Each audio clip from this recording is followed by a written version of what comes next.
Order. Emily Darlington to move the motion. Thank you. It's a pleasure to serve under your chairpersonship.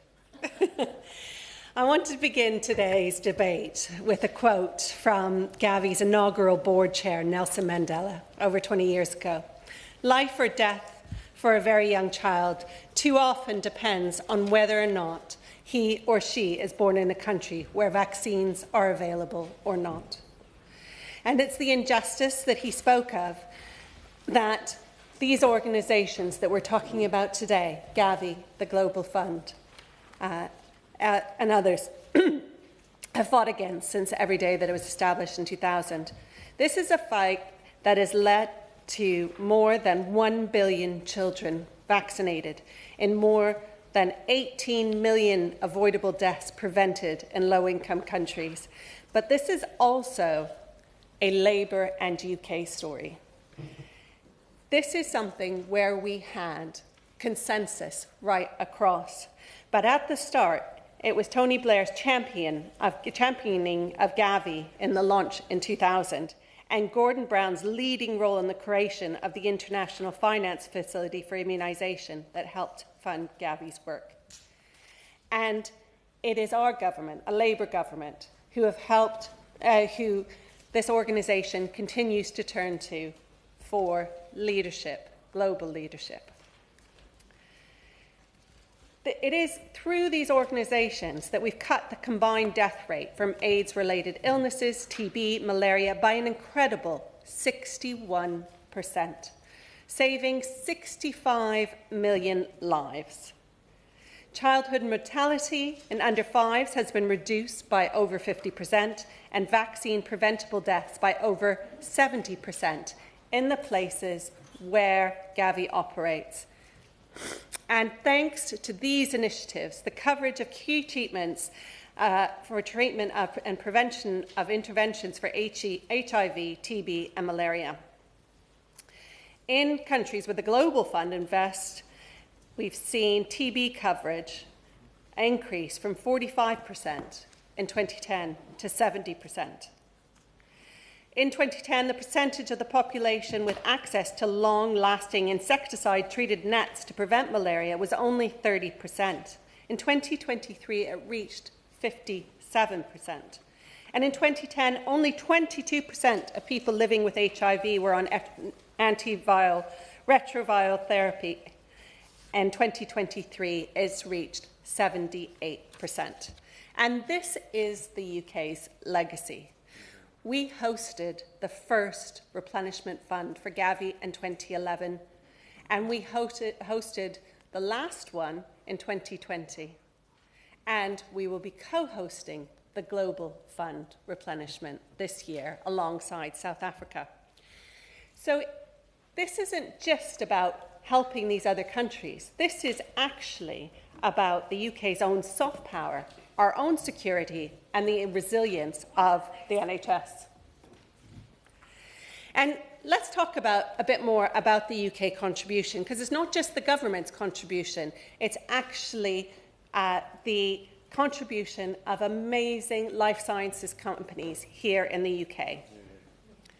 The UK Vaccine Network helped develop life-saving vaccines such as malaria and the Oxford AstraZeneca COVID-19 vaccines, which have both been procured and rolled out by Gavi worldwide. Between 2016 and 2022, we invested £134 million to develop new vaccines for epidemic-prone diseases. An additional £103.5 million committed in 2023 to support affordable vaccine development. The investments that have been supported, including the COVID-19 AstraZeneca vaccine, RTSS and malaria vaccine, have delivered the COVID vaccine 3 billion doses supplied globally, estimated to save over 6 million lives in the first year of rollout, distributed... Yes. I'm grateful for my honourable member friend for giving way and for securing this very important debate. Will she agree with me that it is work in malaria vaccines and these sorts of things, which has then enabled us to move quickly when COVID and other infections occurred. And actually, it's these investigations into neglected diseases which has really been the springboard for many other diseases that threaten the entire world. My honourable friend is very, very right. Actually, it is through programmes like this that we develop the expertise and the ability to rapidly create RNA-based vaccines that led to the creation of our own vaccines here in the UK, allowed us not only to protect our own population, but allowed us also to contribute to protecting biosecurity globally by ensuring the fast spread of those vaccines. And actually, when you talk about malaria, it's the RTSS malaria vaccine, 18 million doses created here in the UK that have been allocated to 12 African countries. We've administered over 1.7 million children in pilot countries, and we've been able to reduce those malarial cases. And as climate change hits, we know malaria is moving north. So again, this isn't just about protecting children in those countries, it's protecting children here at home. I'd just like to share some of the quotes that were sent to me when scientists at AstraZeneca heard that we were doing this debate, and they just wanted to send a clear message. Sandy Douglas at the University of Oxford, who is one of the 6 scientists who created the COVID-19 vaccine created by AstraZeneca, said, "Gavi brings Britain's scientific leadership to the world, and this brings investment back into the UK's world-leading research, generating a virtuous cycle of innovation." Also, GSK have reached out and wanted their voice heard in today's debate. And they said, UK life sciences are critical economic driver to improve health and outcomes and transform lives in the UK and around the world, including in the global south. Scientific innovation underpins national and global health security and economic prosperity at a time of growing uncertainty. GSK and its HIV business are proud of the contribution we make to deliver these priorities. And most importantly, they say, the UK's 2025 investment in Gavi and the Global Fund will be critical in building long-term sustainable access to health technologies at scale. So this isn't just about what we are doing in the Global South and in other countries that need our partnership on this. This is about what we are doing to build economic growth, which is the single most important mission of this government. But the reality is this mission isn't over, and we can go through many of the numbers, but I know that some of my honourable friends are going to pick up some of this. But what I do want to say is when we are looking at cuts to international aid funding, this could be as much, if we include the US, the UK, Germany and France and the Netherlands, who provide 90% of the HIV funding response. This could lead to cuts from between 8%, if we do our job well, to 70%. And the modelling done by the Burnett Institute estimates that that would result in between 4.4 to 10.8 million additional new HIV cases by 2030, and between 770,000 to 2.9 million HIV-related deaths in children and adults by 2030. Absolutely. Thank you, Ms. Jardine. My honourable friend is making an excellent speech, and I congratulate her on securing today's debate. Gavi has obviously been one of the most successful ever development initiatives, with over 1 billion children being routinely immunised against some of the world's deadliest diseases.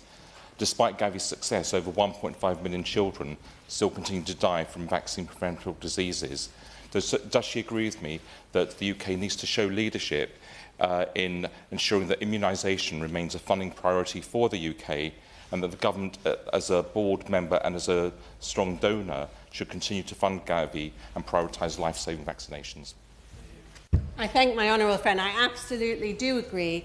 It reminds me of something my gran always said to me. She said, if you don't have your health, what do you have? And I know it sounds quite meet, but it's something we all understand. If you don't have your health, we cannot talk about improving the economies in countries around the world. We cannot talk about improving our global security around the world. If you don't have your health, what do you have? And this is why this is such a crucial initiative. We also know that these diseases cross borders. Milton Keynes has some of the highest HIV rates in the UK. And from my perspective, what we're talking about today is also about protecting our constituents. If we can reach the levels that we need to in terms of HIV transmission, we are protecting the UK population as well. So I'm really encouraged by the UK's commitment to co-host the Global Fund's 8th replenishment alongside the Government of South Africa, and by the statement by the Prime Minister made that although we are cutting ODA down, we would continue to support global health. Now, these are the absolutely best and most efficient ways to work in these partnerships of getting money to the ground. Because while it brings an estimated 530 million potentially of investment into R&D in the UK, it also is about balancing the investment and ensuring that those countries that can are contributing to these programs. So this isn't charity, this is true partnership. This is about us working together, building capacity. And this has the public support. We know in various different polling that using R&D, our expertise in life sciences to help save lives here and abroad is absolutely supported by about 3/4 of the British public. So just in conclusion, because I know a lot of other people want to speak, this year is absolutely pivotal. The money that's being requested by Gavi, by the Global Fund, by UnitAid, by others, the partnership money, is not just about cash, it's about partnership and leadership that we have provided as the UK government. And my call to this government, my call to the Minister, and it's an area I know he cares a lot about, is that even despite these cuts, these short-term cuts where the Prime Minister said it's one of the most difficult decisions he's had to make and that we would look to increase in the future, we don't use the fact that the replenishment is in this time when our budget's at its lowest, not to at least match what we have pledged in the past. Hear, hear. Can I remind members that they should bob if they wish to be called in debate, and unfortunately because of the popularity, I'll have to impose a time limit of 3 minutes from the beginning and go to the front bench at 2:38 p.m. Thank you.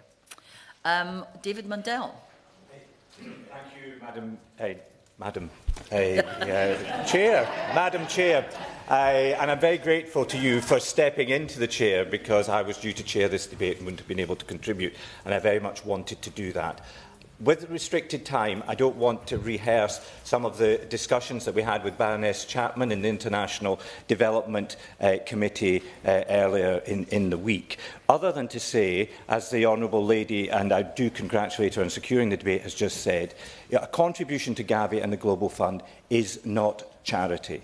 It is a strategic investment by the United Kingdom. And whilst we have to just deal with the reality, as the Minister's colleague set out, that these cuts are happening, and then we have to make the case as to what should happen in that environment. And I've always believed that aid spending should have maximum impact and have maximum returns. And moreover, it should be in keeping with public expectations of food in bellies and shots in arms. And both the Global Fund and Gavi deliver that.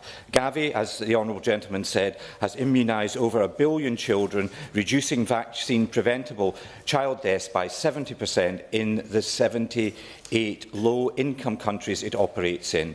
That is 18.8 million lives saved, children who are growing up healthy, going to school and contributing to their communities. And that is a huge impact delivered from that contribution. Likewise, the Global Fund has saved an estimated 65 million lives since 2002. It has cut the combined death rate from AIDS, TB and malaria by 61%.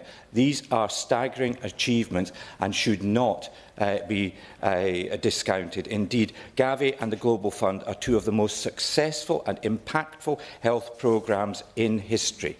Clearly, they meet the requirement for maximum impact and return.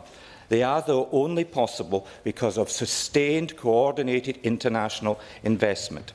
Alongside Unit Aid, they are part of a habitat of organisations that have sustained progress in our understanding of our diseases, our ability to deploy medicines and improve health systems. So I join with the Honourable Lady in encouraging the Minister to sustain the existing contributions to both Gavi and the Global Fund. He will be aware that in the last Parliament I lobbied my own government very, very hard to get that £1 billion into the Global Fund. Let's keep it at least at that and keep the contribution to Gavi. They make a difference. Hear, hear. Steve Race. Thank you. It's a pleasure to serve under your Cheshire and congratulate my honourable friend for Milton Keynes North. Central for securing this debate. I refer members to my register of interests. Alongside the Right Honourable Member for Dumfriesshire, Clydesdale and Tweedale, I'm proud to co-chair the All-Party Parliamentary Group on Nutrition for Development. Nutrition and immunisation are closely linked. Children with poor nutrition are often those who are most vulnerable to infectious diseases and need protection from vaccines, yet vaccines are less effective in children who are malnourished and often don't trigger strong immunity. The children that specialised immunisation programmes are trying to reach are also the least likely to have access to food and nutrition services. Immunisation has the most impact when it's delivered alongside other interventions and integrated into primary health systems. By addressing both undernutrition and under-immunisation simultaneously, we can significantly improve both health outcomes and vaccine efficacy, as well as provide interventions in the most cost-effective way. I saw this for myself on a recent visit to Isiolo province in Kenya, hosted by UNICEF and organised by United Against Malnutrition and Hunger. We saw how in rural areas, nutrition interventions are delivered alongside vaccinations, healthcare, education and maternal healthcare to ensure that people have wraparound healthcare interventions that save lives. This is funded by UK development assistance and delivered by partners including Action on Hunger. And Mrs Chairman, if a woman walks for 20 kilometres or more with their children once a week for nutrition, they're less likely to walk the same distance at a different time to a different place for vaccines. Integrating these services is paramount to good healthcare. This February, ahead of the Nutrition for Growth Summit, I met with Gavi's CEO, Dr. Sanya Nishtar, to discuss the important role that Gavi is playing in delivering these integrated services. Dr. Nishtar spoke about the new $30 million programme to integrate nutrition and immunisation interventions in Ethiopia through the Children's Investment Fund Foundation, founded by the UK, UNICEF Ethiopia and Gavi, with support from the UK through Gavi's matching fund mechanism. Ethiopia has one of the highest numbers, staggering 1.1 million of zero-dose children, those who have not received a single dose of routine vaccines, a statistic exacerbated by the COVID-19 pandemic, conflict and displacement. This pilot programme aims to reach around 140,000 of these zero-dose children in areas where the dual burden of malnutrition and infectious disease is amongst the highest, providing cost-effective and efficient interventions to help children survive and thrive. Of course. I thank my honourable friend for giving way.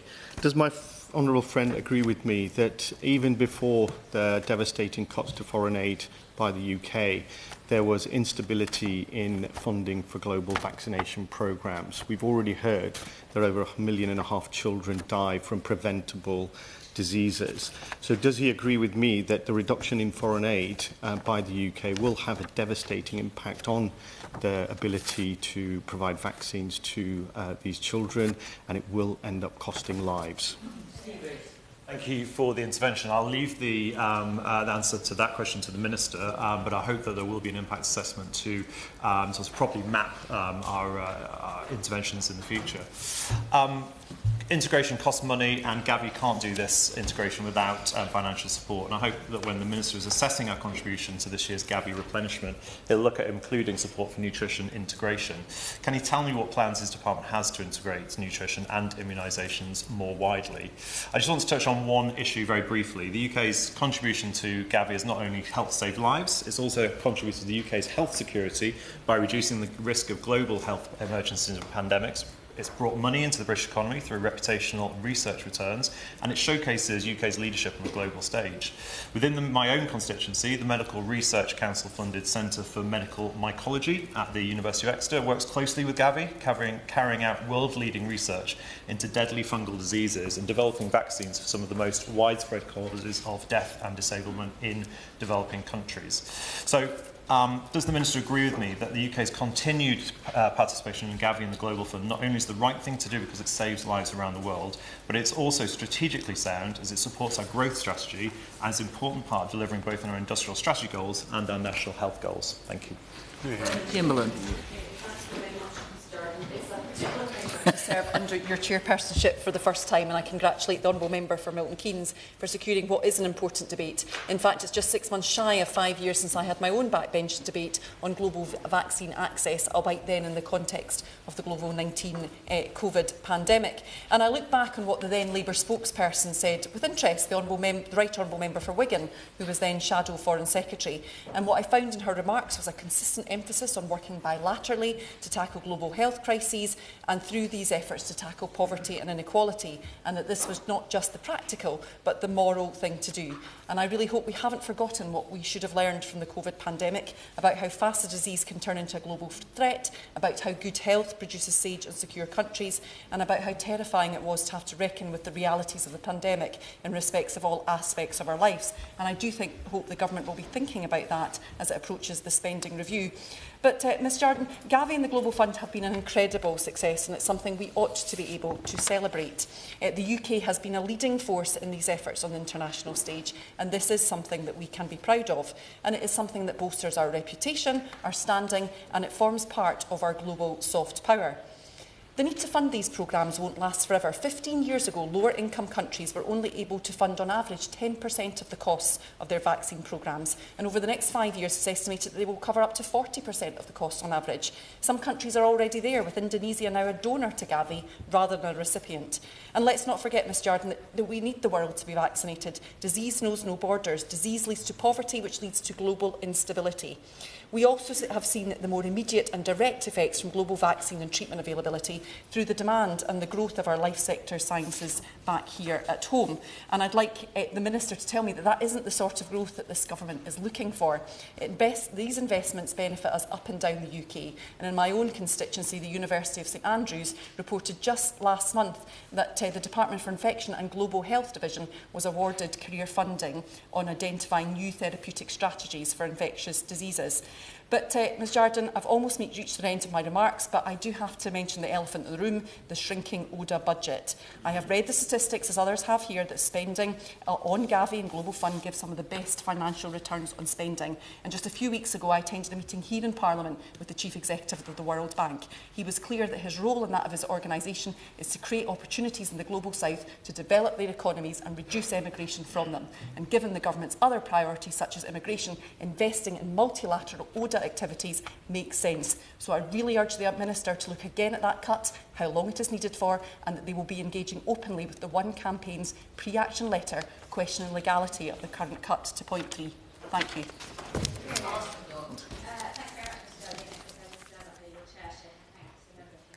Central for securing this debate. I mean, let's be honest, most of the public don't know what the Gavi is or the Global Fund is, but what they do know is the life-saving power of vaccinations, because they, like all of us, will have benefited from them when they were children, and their children would have benefited from them. But we know that too many children around the world do not have those life-saving vaccinations available. And I think in the context of these debates, we have to remember the people's lives who are at the heart of it. I worked for Save the Children for many years, and I saw firsthand the impact of these immunisations and the progress that has been made. And some of that is at risk in the light of the context of what is happening around the world. So it's a really important debate today. I wanted to just talk about a few areas. We've covered quite a lot of it, but we know that 1.5 million children continue to die from vaccine-preventable diseases. That's more than the population of Cyprus, an entire island of children dying every year. Vaccination and ending AIDS, tuberculosis and malaria are not only the right things to do, but as we have heard, they are in our own national interest and a smart thing to do. They stop disease reaching our shores, they help to support healthy and prosperous nations, and they help to prevent future pandemics. And they're also vital in the context of climate change, as many of the world's deadliest diseases are very susceptible to climate change and increases the risks of it spreading. And we know that doing this, tackling those diseases, is best done and best value for the British taxpayer through Gavi and the Global Fund. So we know we have to maximise our aid budget at this difficult time, and we know we have to invest it in the right things and in the things that will deliver best value for the British taxpayer. So investing in Gavi and the Global Fund is simply a no-brainer. I wanted to just touch on the women and girls. I asked the Minister earlier this week if investing in women and girls remained a priority for this government. I was reassured by his answer. I then raised that at the Select Committee with the Minister, and we did hear that actually our approach is more mainstreaming gender equality, and it wasn't listed as one of our 3 top priorities. So, you know, while I accept we can mainstream gender, I do want to hope that the Minister will apply about how we will ensure that women and girls do remain at the heart of programmes like Gavi and the Global Fund. Because, for example, every week 4,000 adolescent girls and young women between 15 to 24 years become infected with HIV globally, and 310,000 of those infections are in sub-Saharan Africa. So as we look at our aid budget, we know it has to be focused on tackling extreme poverty, and Africa is one of the areas that we do need to focus on. Yes, in a good way. I thank my honourable friend for giving way. She talks about vaccine inequality in women and girls, but would she agree with me that the Global Gavi programme helps address the inequalities that people have faced?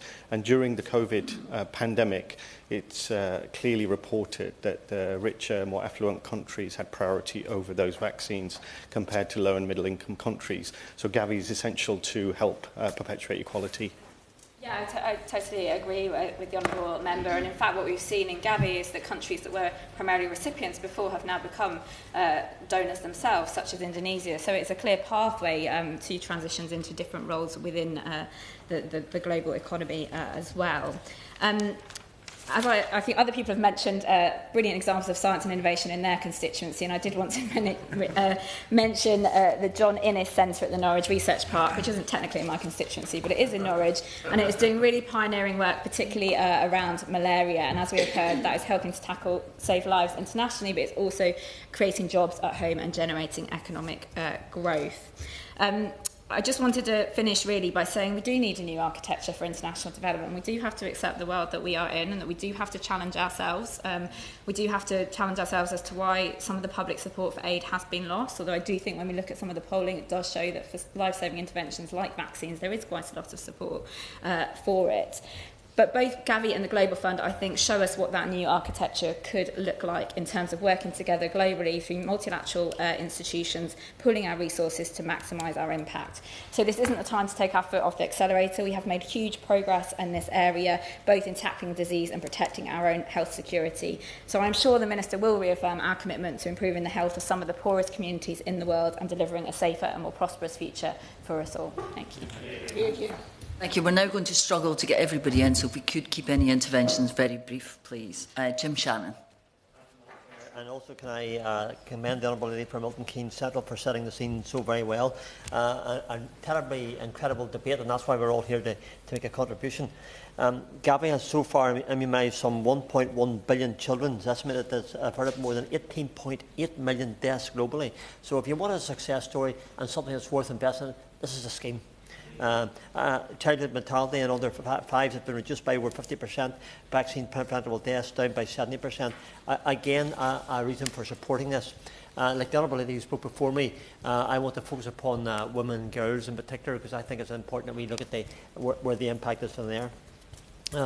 It's the fact that women and girls are disproportionately affected by infectious diseases. Targeted investments in their health can drive broader social and economic progress. Indeed, vaccination results in better health, which in turn supports the gender equality by enabling women and girls to learn, work and take an active role in their community, to promote them as people, as individuals in their lives. Women and girls account for some 63% of all HIV infections in sub-Saharan Africa. Malaria and pregnancy leads to over 10,000 maternal deaths, 200,000 infant deaths. Women and girls, these aren't just figures. These are families, these are individuals, these are mothers, these are children. Tuberculosis remains a leading infectious cause of death amongst women of reproductive age. The Global Fund provides some 76% of all international financing for TB, but because of the US aid cuts and the UK's government's decision to cut ODA, this will hit back and knock back the very scheme that's done so much in advancing and moving forward. So again, I look to the Minister. The Minister is always very responsive to us, and I know he hasn't got the purse strings, but I'm pretty sure his response will be helpful. Gavi also funds maternal tetanus immunisation and has helped to eliminate maternal and neonatal tetanus in over 20 countries. All these things are happening because of Gavi and these organisations. So it's work in preventing malaria in children and pregnant women is something can't be ignored either. To conclude, I'd like to ask the Minister, in terms of the spending review process, how the FCDO is making the case for the work that the Global Fund, Gavi and UNITAID do in prioritising women and girls' health, supporting gender equality, and further discussions are being held about a change of investment into this Global Fund. How can government ensure that these women and girls, so often ignored and put down in their own communities, can have access to the most basic of immunisation? And will the Minister commit to ensuring that we do our part, this government does our part, for the most vulnerable women and children throughout the world? UK have done good work. We must continue in the most cost-effective way possible. And I know the Minister is seeking, I believe, to find this balance. And I wish him and government every success in this endeavour. Thank you. Thank you, Madam Chair. While noting the excellent work Gavi, the Vaccine Alliance and the Global Fund do in fight against AIDS and malaria, as the chair of the All-Party Parliamentary Group on Global TB, I want to focus my remarks on the need to secure continued funding for programmes to tackle tuberculosis. TB remains one of the most significant infectious diseases worldwide. It was responsible for the deaths of 1.25 million people in 2023. The World Health Organization says that it is highly likely that the disease has returned to being the world's leading cause of death from a single infectious agent, following 3 years in which it was replaced by COVID. TB is, of course, a preventable and curable disease, but if it is not treated, someone who has active TB can spread the disease to as many as 20 people each year. As we saw with how quickly COVID spread across the globe, today's globalized world means that ending TB is critically important for all of us. Indeed, TB cases in this country are currently on the rise. As we heard at the meeting of the APPG earlier this week, the latest figures indicate that last year there was a 13% increase in the number of reported cases in England. This takes TB numbers above pre-COVID-19 levels and reverses the previous downward trend. The latest figures also show that the city of Leicester is the place that has the highest rates of TB, overtaking the borough of Newham in London.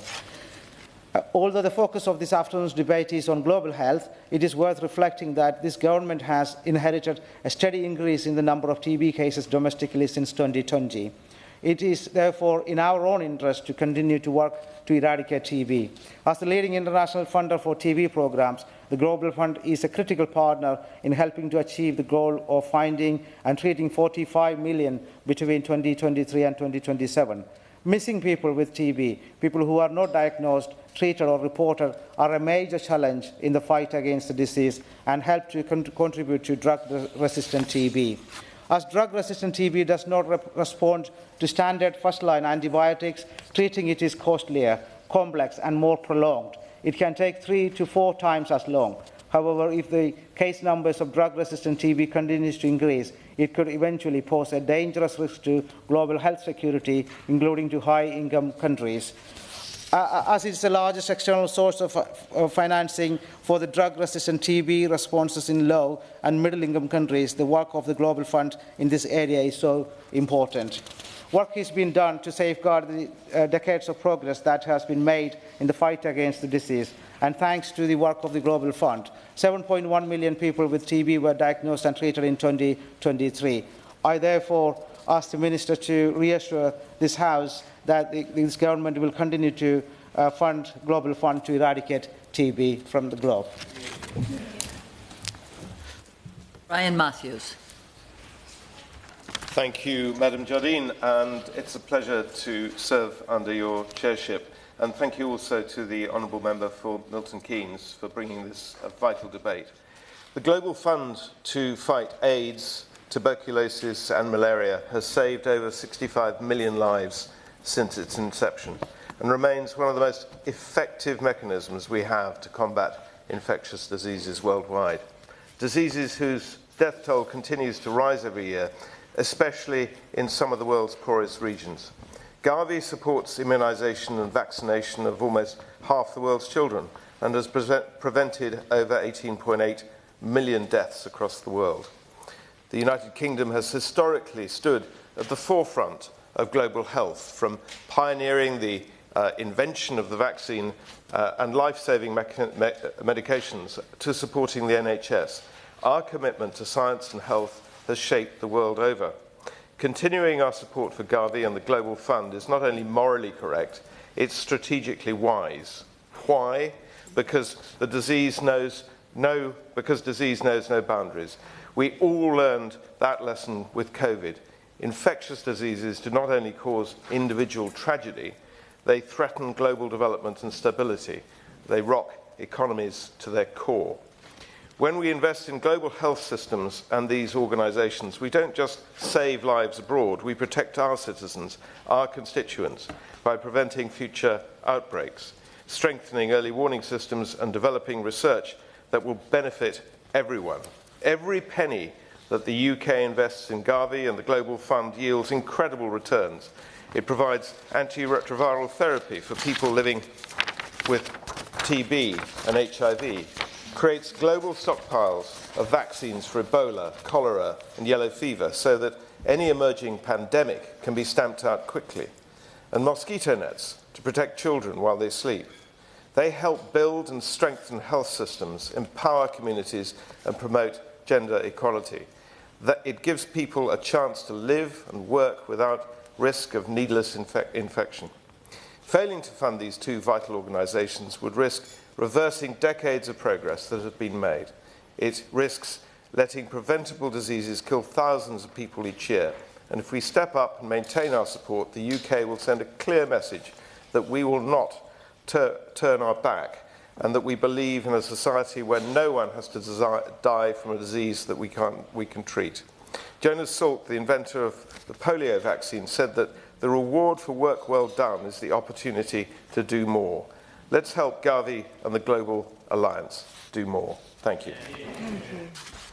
Tim Rocker. Thank you, Madam Chair. It's a pleasure to serve under your chairship, and thank you to my honourable friend for securing today's debate. I want to speak in strong support of continued investment in these organisations, but particularly the Global Fund to fight AIDS, tuberculosis and malaria. A partnership, as my honourable friend said, that stands as one of the most impactful in global health history. Since its founding in 2002, the Global Fund has saved more than 50 million lives. That's 50 million mothers, fathers and children who are alive today because of international collaboration, targeted investment and shared resolve. The death rate from AIDS, TB and malaria has been halved in the countries where the fund operates, and that is a success that we should all be proud of. And in an era, as colleagues have mentioned, where it seems that global cooperation is going out of fashion, here is a living, breathing example of its work. And the UK has played a major role in that success, but as people have said, with the next replenishment fast approaching, we must reaffirm that commitment because the needs remain urgent and the case for investment remains overwhelmingly strong. Now, I'm proud that the fund has been a cross-party endeavour, but I want to acknowledge, as my honourable friend did, the crucial role Labour has played in establishing and supporting it. It was under Tony Blair that the UK helped found the fund in 2002, recognising that tackling the world's deadliest diseases required global leadership. And under Gordon Brown, leadership as both Chancellor and later as Prime Minister, the UK strengthened its support with a focus on long-term funding and international cooperation. And that legacy is one of action, compassion and multilateralism that I know we will all want to uphold today. Like other colleagues, I want to speak for a moment about my constituency and its role in this, about Macclesfield, a town I'm proud to represent, and people will know it's a thriving town with a brilliant grassroots arts and culture scene nestled on the edge of the Peak District, but it's also a key centre for UK life sciences, with AstraZeneca, the major employer in Macclesfield, playing a vital role in the production and distribution of life-saving medicines. But their contribution goes beyond local jobs. They've supported the wider global health agenda, in particular working on the COVID vaccine and other initiatives to improve treatments in low and middle-income countries. And we know that our life sciences sector across the country, anchored by companies like AstraZeneca, benefit from the innovation, data sharing and global networks that initiatives like the Global Fund foster. This is what you call win-win. And let's not forget that the diseases we're talking about have not gone away. TB, as my honourable friend has pointed out, is one of the world's deadliest infectious diseases. Malaria continues to kill a child nearly every minute. AIDS, whilst more manageable, still devastates millions of families. So, Chair, our support is as important as it ever was. I urge all of us, and especially the Government, to continue to recognise the enormous value of the fund. And from the laboratories of Macclesfield to the clinics of Malawi, let's continue to make a difference. Yeah. Thank you. Apologies, I will have to now reduce the time limit to 2 minutes. Laura Kirk-Smith, please. And it's a pleasure to serve under your chairship, and I thank my honourable friend, the member for Milton Keynes, for bringing forward this debate. I'd like to declare an interest as the former UK Executive Director of International Rescue Committee, and today I'd like to focus on why Gavi and the Global Fund are so critical in humanitarian crises. But I do just want to be clear about why this matters and why the role they play in the world matters, because I'm extremely proud of the principled role that UK aid allows us to play in parts of the world that are riven by conflict, poverty and climate change, where we save lives and prevent future suffering, and I'm proud of the role of NGOs, British NGOs in that. But this is not just about charity. This is about global stability and security, and in turn our own stability and security.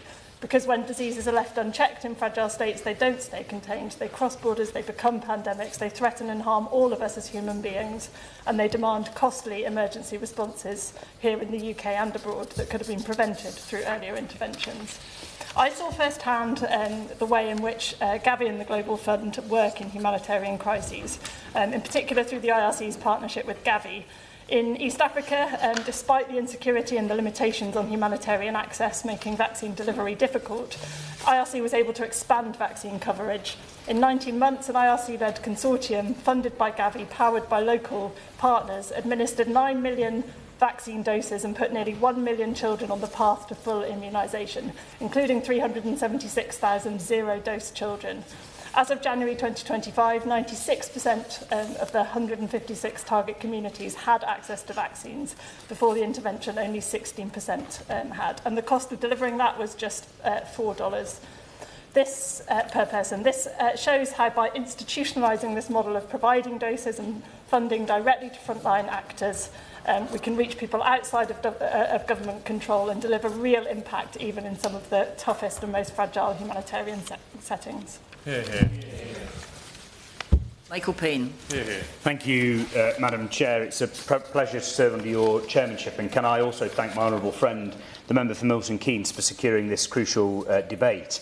I'm proud, Madam Chair, to be the co-chair of the APPG on HIV and AIDS, a role the Minister held and carried out with distinction for more than 6 years in previous sessions of this Parliament. And through this APPG, we are fighting to keep the Global Fund at the top of the agenda in the Foreign Office and for this Government.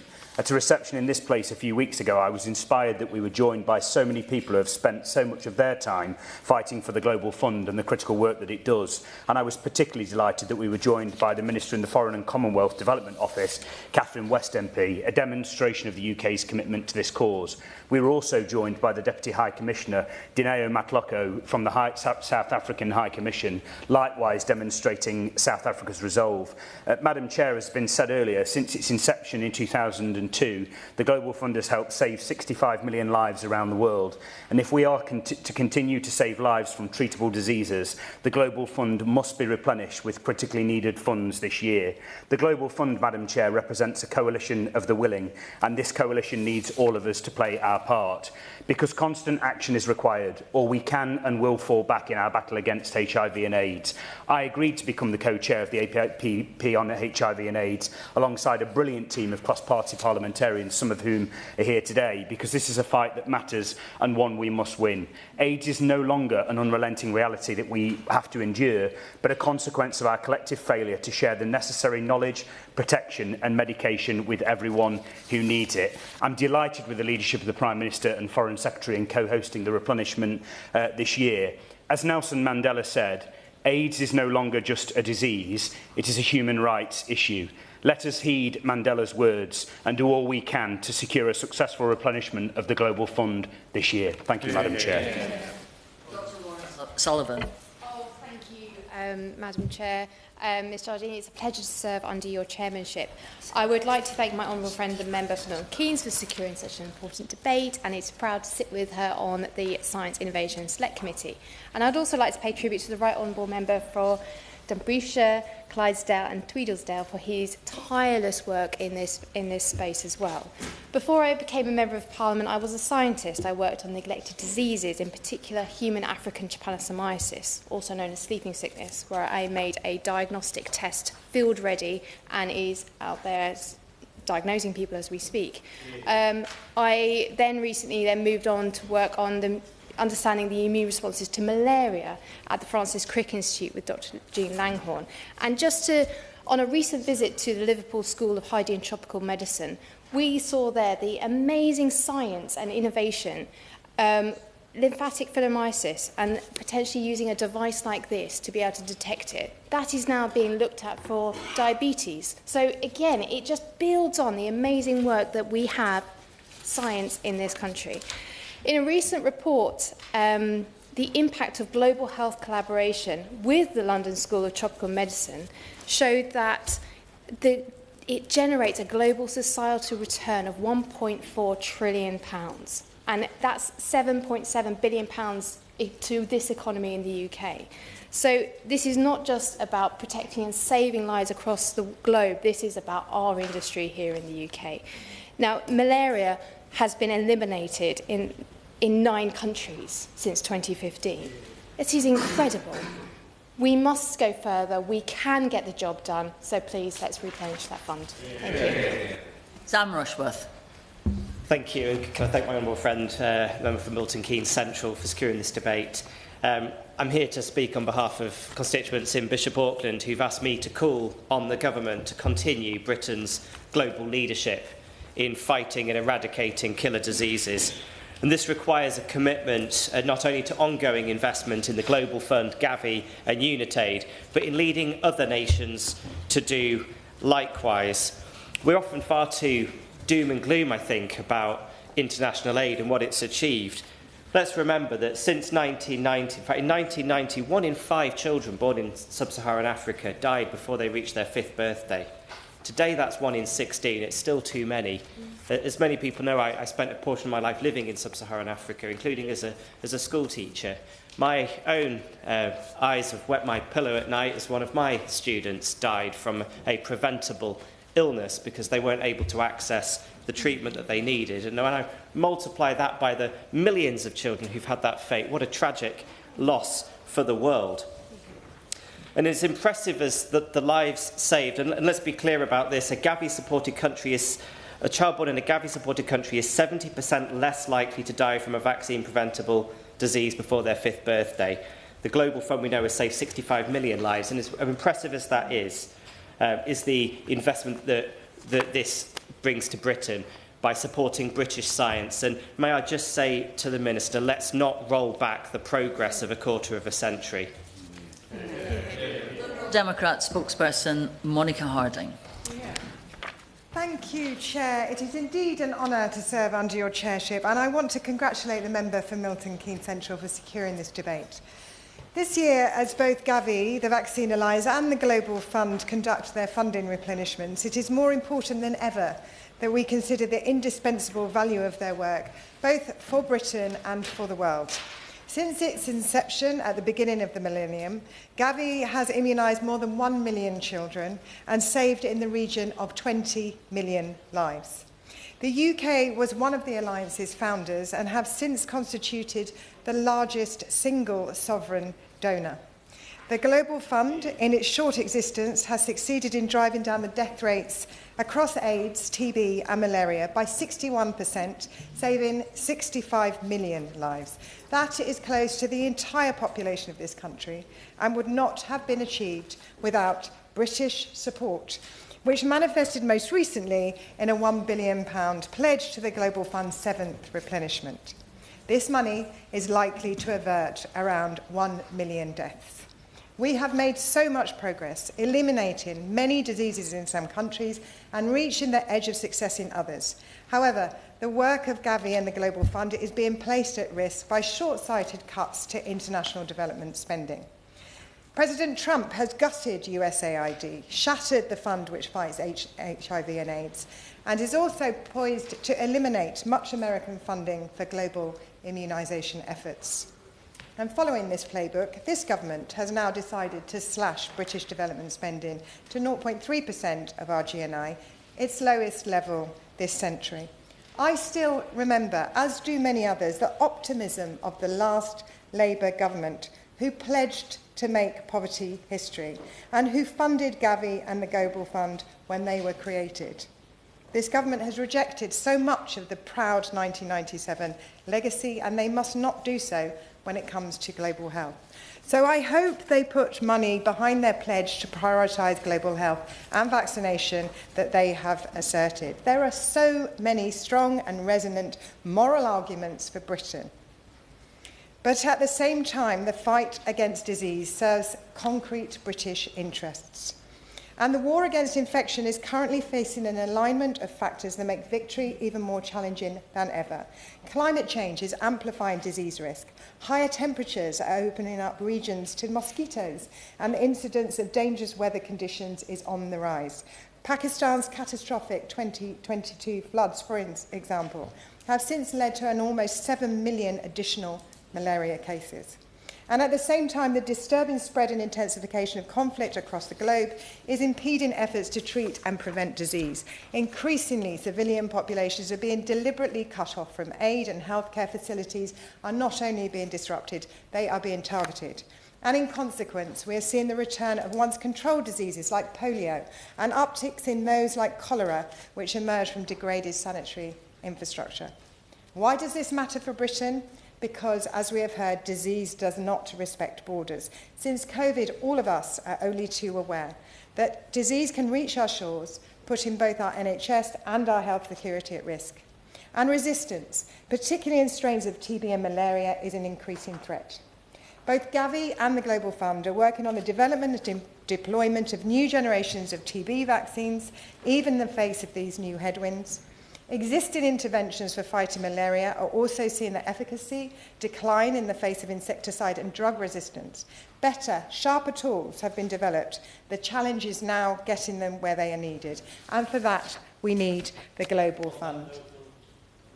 I will give way. Iqbal Mohammed. Honourable member give way. With my work before I came into this place in pharmaceutical industry and the whole safety, efficacy and regulatory compliance, does the member agree with me that the leadership role that the UK has played to date is not just limited to financial contributions and support, but it ensures that the vaccines that are rolled out in third world and low to middle income countries are as safe as they can be? I absolutely agree with my honourable friend, and I was about to come to the trade benefit, the economic benefits of Gavi and the Global Fund. There are economic benefits. A study of Gavi-supported countries showed that through healthcare savings alone, each dollar spent returns 21. When wider social benefits are considered, this rises to 54. Accounting for trade opportunities for Britain, healthcare savings and other economic boosts, both Gavi and the Global Alliance have generated value equivalent to hundreds of billions of dollars. So neither charity nor a giant cash dispenser in the sky, but instead a deposit account for the security, health and soft power of our nation. Will the honourable member give way? I will give way. I'm grateful to my honourable friend, and she's making an excellent speech. On that point about soft power, China tends to deploy its vaccines in accordance with its regional influence and global standing, rather than on the basis of where there is the greatest need. Does she share my concern that the withdrawal of Western funding from vaccine alliances could clear the way for China to engage in further vaccine diplomacy? I thank my honourable friend for a point very well made. I have consistently said that cuts to our international aid and development spend creates the space for rogue actors, including China and including Russia, to move in. Now, I know the government like polling, so I am happy to share that the British people understand the value of spending on vaccination. Recent Adelphi polling found that 70% of our people believe that supporting global vaccine access benefits Britain. But it is not only about British funding, it is also about British leadership. Our expertise and our convening power have been continuous assets for Gavi and the Global Fund. I fear that the government's aid cuts have put this leadership at risk. So the government must work to reverse this trend. This year, along with South Africa, Britain will be hosting the Global Fund's replenishment efforts. As host nation, other countries and NGOs will look to us for leadership to make a significant pledge, and I hope we will step up.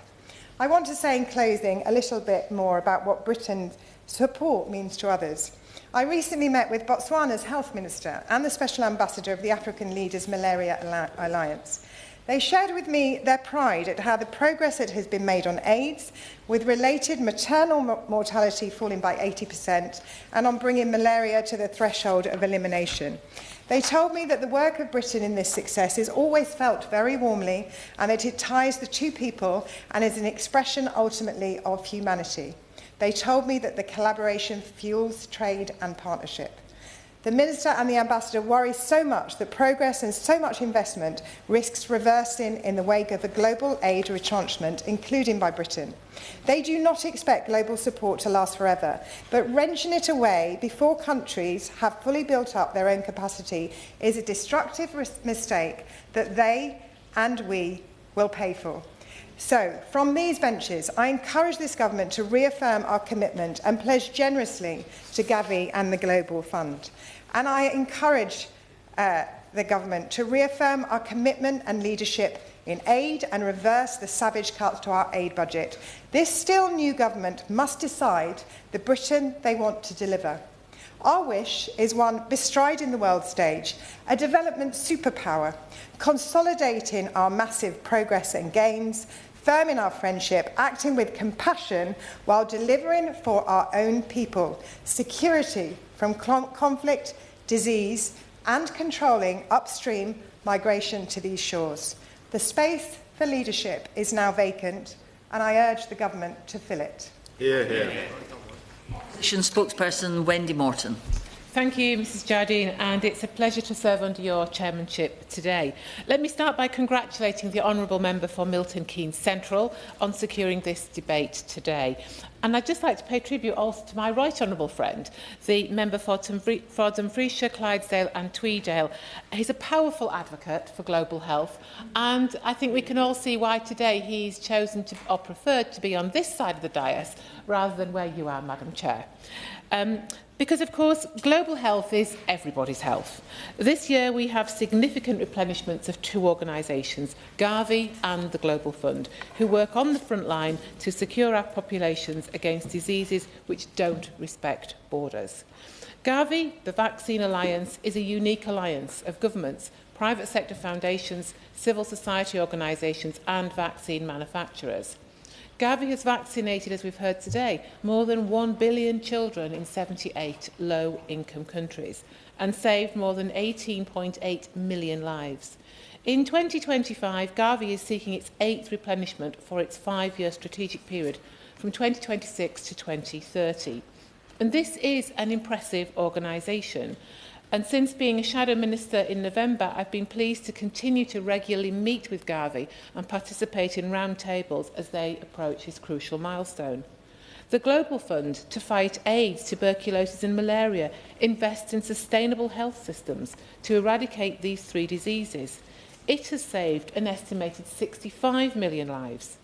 Now, the Global Fund's 8th replenishment also is this year, and it will cover the funding period 2026 to 2028. Global health is a good example of a positive impact we can have with aid. If you take, for example, neglected tropical diseases, our science, technology and research sectors produce both of the world's first malaria vaccines to be recommended by the World Health Organization, Mosquirix and R21. And during my time as Minister for Global Health, I was fortunate enough to see UK expertise in infectious diseases at first hand during a visit to the Liverpool School of Tropical Medicine back in 2020.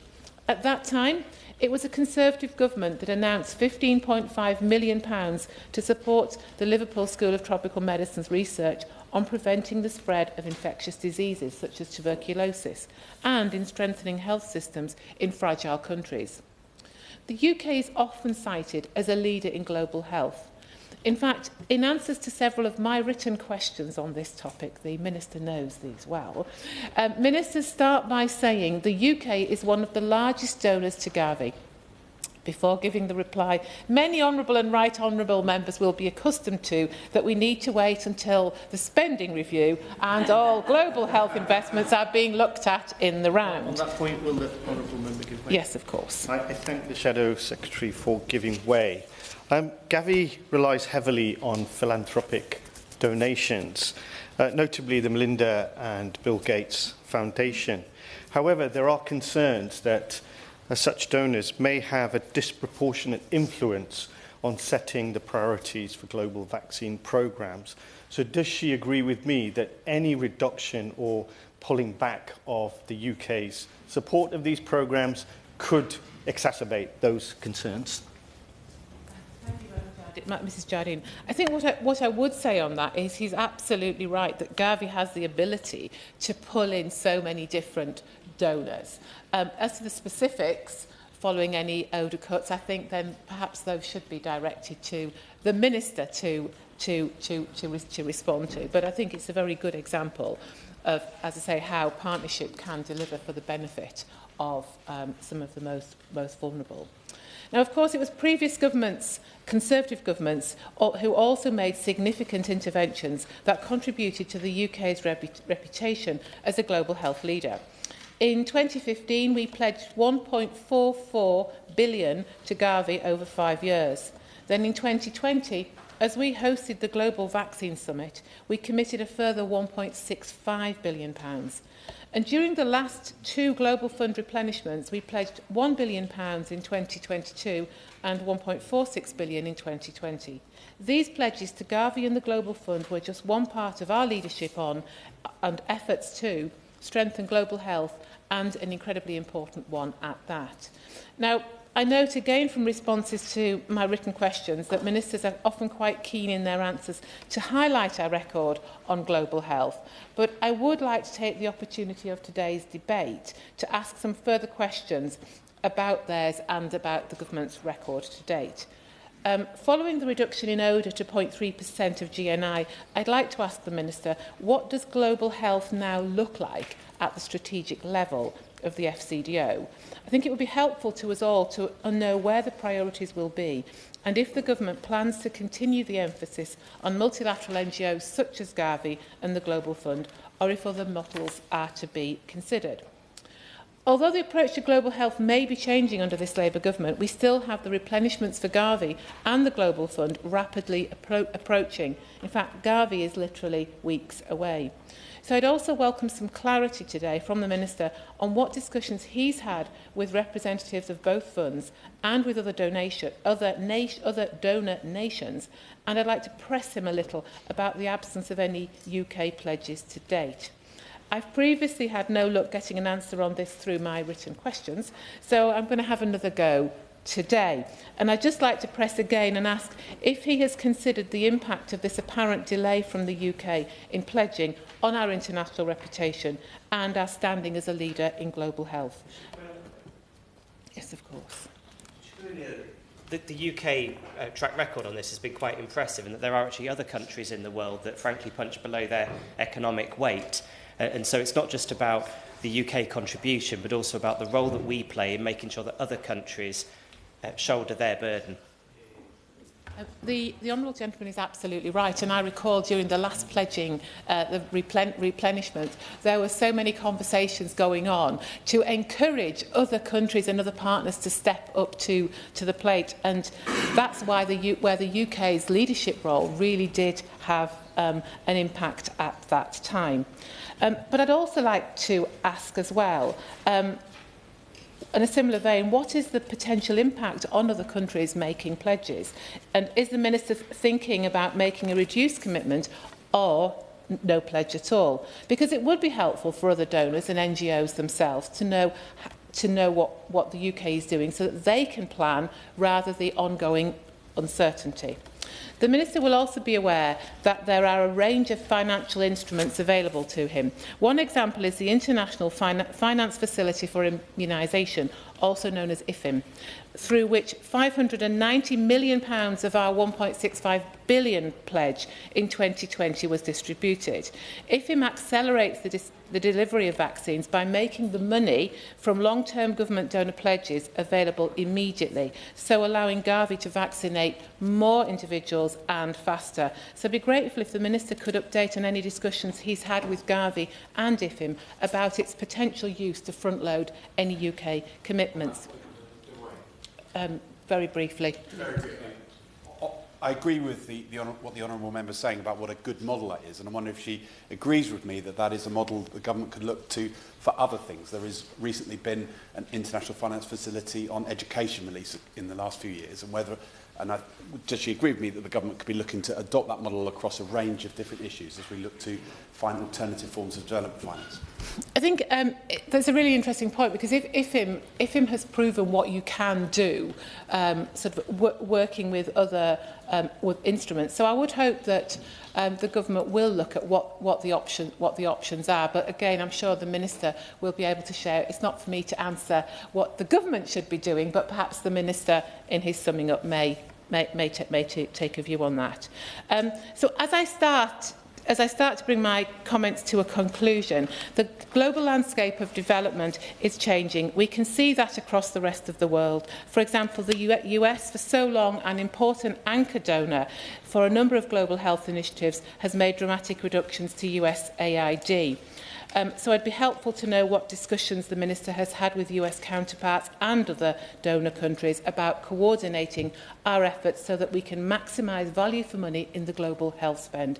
And finally, I will conclude, Mrs Jardine, in the way I started. Global health is everybody's health, and I pay enormous tribute to the Global Fund and Gavi, who harness the power of donations from taxpayers in countries like the UK to end preventable deaths from treatable diseases in some of the most vulnerable parts of the world.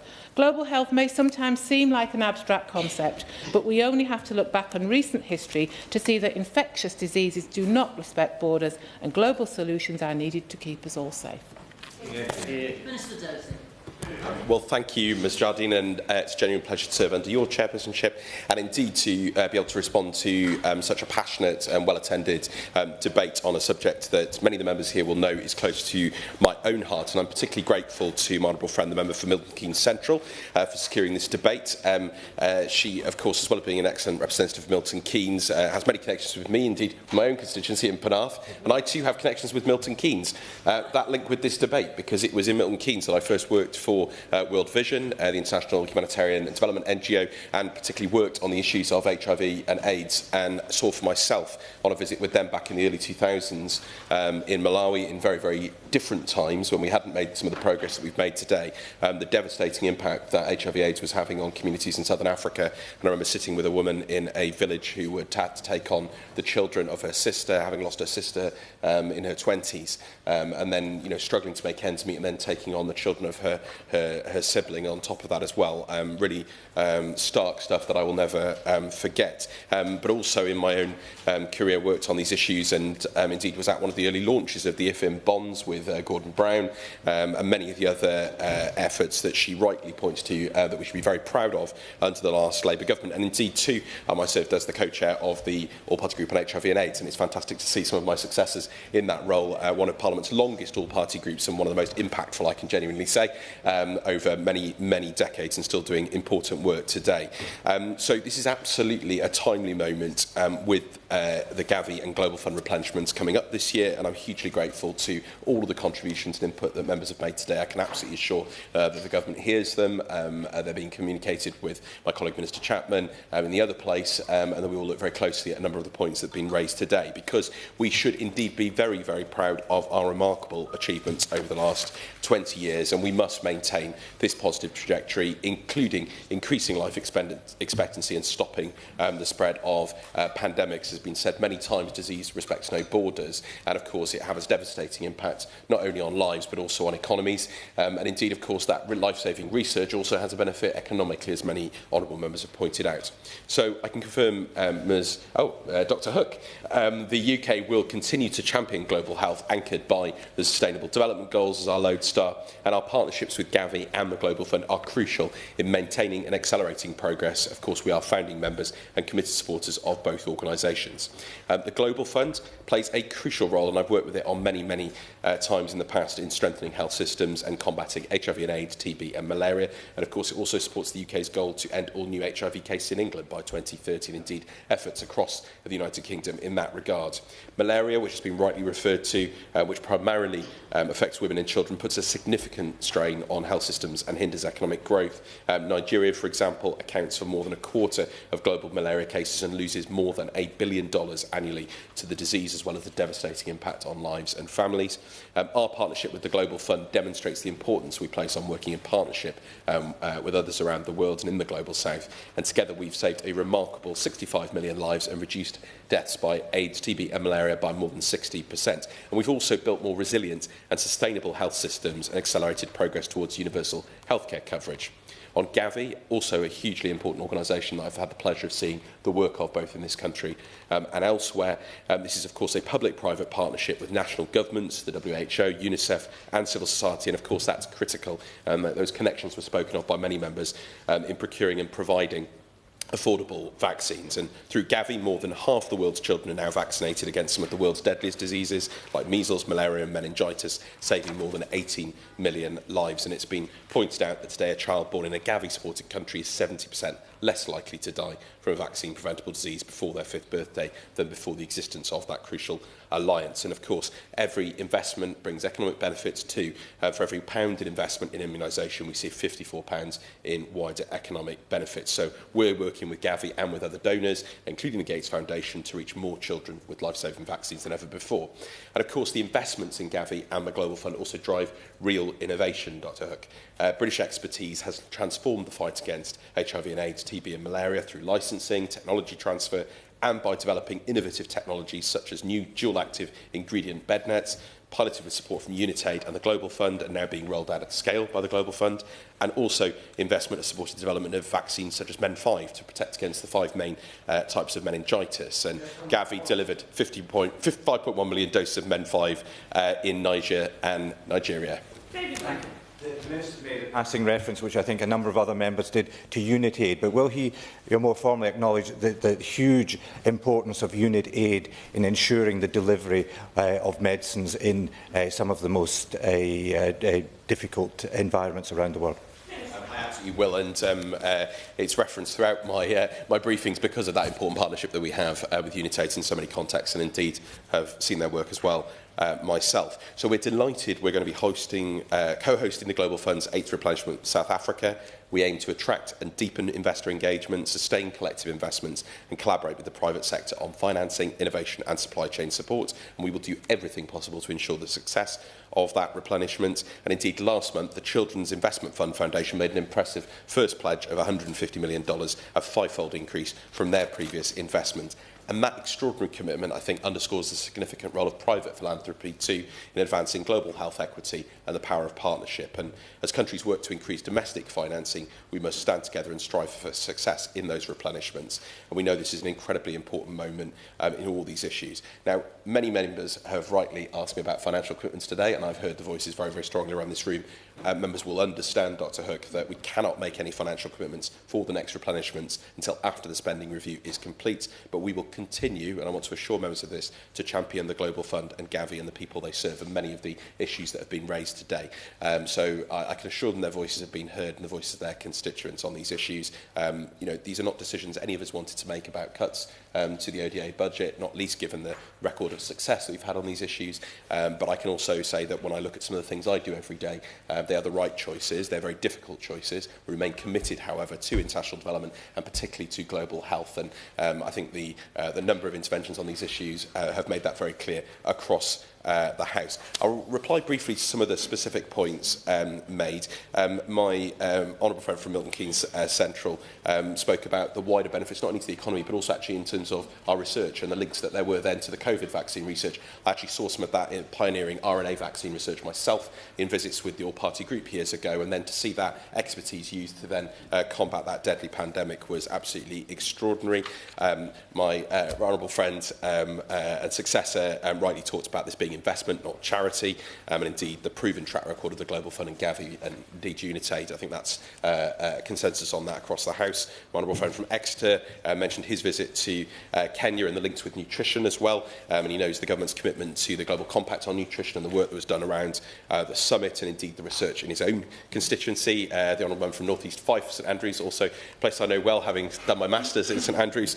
Again, important work being done at that university, and indeed in many institutions across the UK. My honourable friend from Norwich North really asked the important questions about women and girls, and absolutely I can ensure her that in terms of our global health work, women and girls remain at the heart of that. Indeed, Gavi, of course, supports countries with vaccines that directly benefit girls and women, for example, against HPV, which of course we know is one of the leading causes of cervical cancer, and over 85%, it's a really shocking figure, of cervical cancer deaths are in low-income countries, and it's the main cause of death amongst many young women in Africa. So women and girls remain at the heart of these partnerships going forward. My honourable friend from Strangford, who's no longer with us, as ever spoke passionately on the issues. My honourable friend from Ashford spoke about the importance on work on TB, and of course we are absolutely committed to this as well, and whether that's through the Global Fund or through Stop TB partnerships or our work with the TB Alliance, there are many pieces of work in research and indeed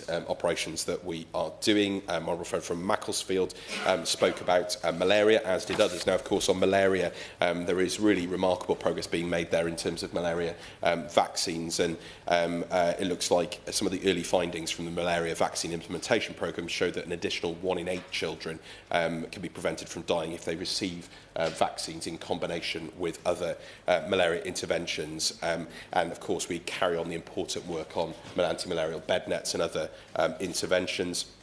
My honourable friend from Gedling, another one of my successors in the APBG for HIV and AIDS, again spoke of the importance of the Global Fund, and I completely agree with him. And indeed, my honourable friend also spoke about her experience working in the Francis Crick Institute, another leading institution, doing incredible work, and we should be very proud of our academics and researchers in this country for what they do. My honourable friend from Bishop Auckland, a powerful voice for his constituents, and also spoke of his own personal experiences in sub-Saharan Africa. Finally, the honourable lady tried to tempt me. I won't next time. We're just about to run out of time, and I need to leave time for my honourable friend to respond. But the shadow spokespeople obviously raised a number of choices. I do have to gently say to my honourable friend opposite from the Liberal Democrats, we are not in 1997. We're in a very different set of world circumstances, and that is very tough. But I believe in being honest with this House about the challenges that we do face. But that does not mean that we lose our commitment to development or that we lose our commitment to global health, and that's very clear from what the government has been setting out. And I've listened very clearly to what everybody said today. And of course, the Shadow Minister, and not only served as the Minister, but also we served on the IDC together. She rightly talks about that important role IFIM and others can play. I might write to her more specifically on the plans on IFIM. She asked me lots of questions about spending review. I know I would love to be tempted to answer her, but I can't, and I refer her to my previous answers. However, Dr Hook, can I just conclude and just say the UK continues and will continue to champion global health at a critical moment, and we work hard together with our partners. We've heard about some fantastic work that we've been responsible for, some fantastic organisations, and I can assure you that the government hears all of those voices, and they will be contemplated as we make some challenging but important decisions over the weeks and months ahead. Thank you, Dr Hafka. It's a pleasure to serve under your chairpersonship. I don't have much time to sum up, so I won't go through and respond to each and every intervention that was here, but just to say a huge thank you. I am so pleased to hear that we continue to have cross-party alliance and cross-party support for our work on the Global Fund and Gavi. The reason for that is because we've heard right the way across, this is about our health, our global health, and our growth in this country. We are world leaders, and given the fact that the Prime Minister said that the cuts in the ODA budget, we would try and work to increase that budget as soon as possible. What I don't want to see is that we make decisions today that not only put our global leadership at risk, but put the lives of millions of people at risk. And that is something that was echoed by 150 scientists that signed a letter and was published this week as well, echoed by UK companies and that support the jobs in the UK on it, and echoed by the various interventions that we've had, including from the Minister and Ambassador from Botswana, who I also had the pleasure to meet. So this is an opportunity for us to decide, are we going to continue to be a UK that looks out, understands that we live in a global world and puts biosecurity, the health of our population and the health of the world at absolutely the heart of our strategy, or are we somebody who's going to step back from that global leadership? I hope that we will absolutely be at the forefront of this debate, of the leadership, and ensuring not only our contribution stays the same, but each and every other country's contribution stays the same, as well as those other donors. Thank you very much to the Minister for responding today, and I know how much he feels and agrees with many of the comments today, and I look forward to us continuing to work together. Thank you. So this House has considered funding for Gavi, the Vaccine Alliance and Global Fund. As many as are of that opinion say aye. Aye. Of the contrary, no. I think the ayes have it. I think the ayes have it. Order, order.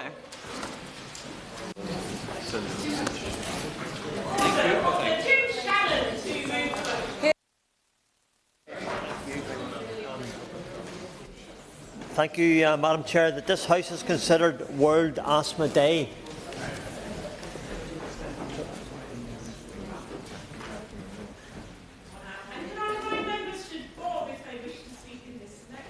How many can I see? Okay, right, at least a couple.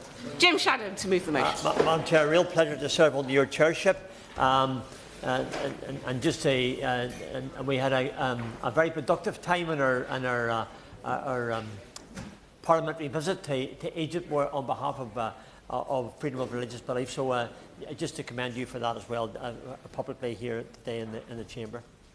I'm very grateful to the Backbench Business Committee for accepting this debate, and I'm pleased as always to see the Minister in her place. And I have a request, Minister, for you later on, but I'll come to that eventually. And I know that my speech has been given to your staff, and indeed I understand that the Shadow Minister and the Lib Dem spokesperson also has it. I'm very pleased, very privileged to be the chair of the APPG for respiratory health. I have a deep interest in respiratory health. It's probably because of my son. My second son was born with asthma. He was on, from a very early age, on medications. And he also had some psoriasis as well. And there's a combination, or there's an association with the two together. So my son, by and large, it seems to have there's a word for you, has grown out of it. But at the same time, he still depends upon the inhaler even now at the age of 34. So a personal interest in it, as most people have when they talk about asthma when it comes to these things. I'm delighted to sponsor the debate for this year's World Asthma Day, which was on the 6th of May. This year's theme, set by the Global Initiative for Asthma, make inhaled treatments accessible for all. The GINA, the Global Initiative for Asthma, emphasises the need to ensure that everyone, regardless of their global location or their socio-economic status, has access to inhaled medications that they need both to control the underlying disease and to treat asthma attacks. So I'll be looking at this and other aspects of asthma care and treatment today. It is indeed a pleasure, and it's a pleasure as well to see other members who have been able to turn up and participate in this debate. I think this might be my first debate where the Minister has responded specifically to my debate, and I want to wish her well in the role. I really wish her well personally, she knows that, and I wish her well today in the debate we have before us. I'm indebted to Asthma and Lung UK for their outstanding help and ongoing support. Excuse me, they have been enormously helpful to me and to the APPG, and I welcome the work that they do serving the needs of people living with respiratory ill health. I also want to thank and put on record My special thanks to Jonathan Fould. He's the National Clinical Director for Respiratory Disease in England, for his expert advice and his counsel and his wisdom. And I pay tribute to the ongoing work of our expert stakeholder groups, which comprise senior clinicians, industry, professional bodies and other experts. When we have those Zoom meetings that we have regularly for the APVG and respiratory health, Jonathan, Dr. Fould is always there to guide us and help us through the process. Before I turn to my main points, the APPG, the All-Party Parliamentary Group, has welcomed the improvements in inhaler technology, specifically the move to combination inhalers, which will ultimately eliminate the use of twin inhalers. I believe that's a significant step forward and one which we should be welcoming. As outlined in the NICE asthma guideline and highlighted by the MHRA in their safety warning, SABA should not be used by people with a diagnosis of asthma. So there are, and there will always be, conditions which we need to be careful with in relation to safety issues. Instead, combination inhalers combine two kinds of medicine in one device, helping to keep inflammation in the lungs at bay whilst giving ongoing relief from symptoms such as breathlessness and tight chest. I'm going to come to some figures later on, because I think we need to be reminded in this debate, if I can say that, that asthma isn't just the inhaler saves you and that's you okay. There have been a number of deaths, and I'll refer to that probably later on. The availability of these inhalers in the UK means people with asthma can not only get the most clinically effective treatment, but also the NHS is able to take one step forward towards its net zero targets, given that they are low carbon. Therefore, I think it's right to acknowledge that the first inhaled respiratory medicine using next generation propellant with near zero global warming potential was approved this week. Again, a step in the right direction. Although it is for COPD, the technology offers great promise for other inhalers in the future. And it's wonderful to sometimes look back over the years and look at the advances there have been with cancer treatment, the advances there have been with diabetes, the advances there have been with chest and heart, with cardiovascular, all the things that over the years, and they're trying to find a cure for dementia and for Alzheimer's as well. And there are some ideas how that could be progressed. So we have advances. I'm sure we've all seen the latest statistics on respiratory conditions and asthma, and I will touch on those briefly. Lung conditions are the third biggest killer in the UK. Hospitalisations have doubled in the last 20 years, and there's been little improvement over this time. While we mentioned about some of the improvements with inhalers, there is still a long way to go. There's some 7.2 million people in the UK living with asthma, 2 million children living with asthma. That represents 1 in 9 adults and 1 in 8 children. And the UK has a higher death rate due to respiratory illnesses than the OECD average, and we have the highest death rate in Europe. Asthma kills 4 people in the UK every day, and someone has a potentially life-threatening asthma attack every 10 seconds. These are the stats. These aren't just stats. These are families. These are individuals. These are ones who deal with this every day. The children, the parents worry, the adults worry, and the families worry. Over the past 10 years, over 12,000 people have died from asthma, almost all of which is preventable. The National Review of Asthma Deaths, Why Asthma Still Kills, published by the Royal College of Physicians in 2014, and it found that 2/3 of asthma deaths were preventable. And if they're preventable, then why aren't we able to do more and make it happen? And that would be one of my requests to the Minister. 66% of people are not getting an appointment with a GP or an asthma nurse within the recommended 48 hours after an emergency admission. And since 2012, deaths from asthma have increased by 26% between 2012 and 2020. Again, there is a very cruel and a very specific number of people who have died due to asthma attacks. The costs to the country associated with asthma are substantial. Asthma and COPD together cost the NHS some 9.6 billion in direct costs each year, representing 3.4% of total NHS expenditure. they cause wider reductions in productivity due to illness, and they have premature death totaling 4.2 billion a year, and have an overall impact of 13.8 billion on the economy. Asthma costs in my country, or my region of Northern Ireland, is 178 million a year alone. So these costs can't be ignored. And at the end, I'll put forward some ideas which we do think that the government and the Minister hopefully will take on board. And if they do so, then we can reduce that expenditure, we can reduce the death toll, and we can have a policy in place to move forward. And adding up to the cost to the NHS, indirect costs from loss of productivity, a monetary value of people suffering lung conditions cost the UK economy some £188 billion a year. The annual estimated cost of asthma and COPD to the NHS is £4.9 billion, with an estimated 12.7 million lost work days per year.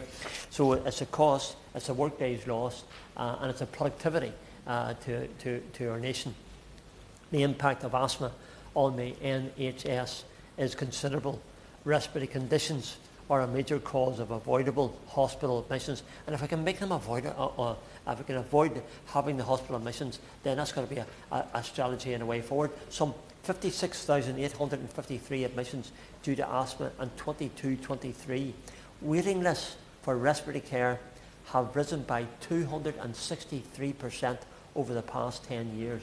Those have to be worrying figures, and if there's a need to have this debate, today's that opportunity to do that and to look forward. Lung conditions including COPD, asthma and respiratory infections place a huge burden on the NHS, especially in the winter months. It's always worse in the winter months, where respiratory admissions rise by an increase by some 80%. Breathing issues are the leading cause of all emergency admissions in England, and in common with other respiratory illnesses, asthma is hit hard by inequalities and deprivation. And there is a link between those who are in the poverty levels and have asthma. So I'm hoping that maybe the Minister can give us some encouragement in relation to that as well. On inequalities, the burden of respiratory disease disproportionately affects the most deprived. Those from the poorest communities are 3 times more likely to die from asthma compared to those in the richest. Again, a worrying trend. 10% of most deprived children are 4 times more likely to require emergency admission to hospital due to asthma than the least deprived. Again, there's quite clearly, statistically, a difference for those who live in deprived areas and those who don't. The National Child Mortality Database report on child deaths caused by asthma say that its findings expose the inextricable link between poor lung health and deprivation, with more than half, 56% of the children who died coming from the poorest communities. I know when the NHS was set up, and I know it won't be the policy of government, but if it's happening where deprivation is causing more deaths amongst children who just happen to live in deprived areas, then we really do need to address that issue. I welcome and support government's commitment to reduce inequalities and deprivation, and in particular inequitable asthma outcomes. And we hope to be running some local meetings in the most deprived areas in the country to try to determine some of the causes for the variation in asthma outcomes. And I would like the Minister to offer our support if we can help the Minister in any way with that. We're very pleased to have representatives who give the admin for the APPG and respiratory health here today, and we thank them, both of them and others, for their contributions. There are also some very welcome developments in respiratory health recently, including the introduction of a new integrated guideline for asthma, which is a joint collaboration by NICE, by SIGN and the BTS, and this has been rolled out across the country as well. These are good steps in the right direction to try and do even better. But I would urge the Minister to make sure there is no implementation hesitancy across the ICBs with uneven take-up, and ask what steps the Minister will take to ensure it is rolled out equally across the country. Again, one of our requests. The APPG also welcomes and supports the 3 shifts announced by the Secretary of State: analog to digital, hospital to community, and treatment to prevention. And I would suggest that the respiratory health outcomes could benefit significantly from all three of these commitments by the Secretary of State. I also welcome the upcoming neighbourhood health services in principle. Although we don't know all the details yet, there's an agreement in principle for that to happen. So can I ask the Minister again what future the Minister sees for the community diagnostic centres following the transition to abolition of NHS England? The APG has already sent a submission for the 10-year plan, and we are hopeful that it delivers what we all wish to see.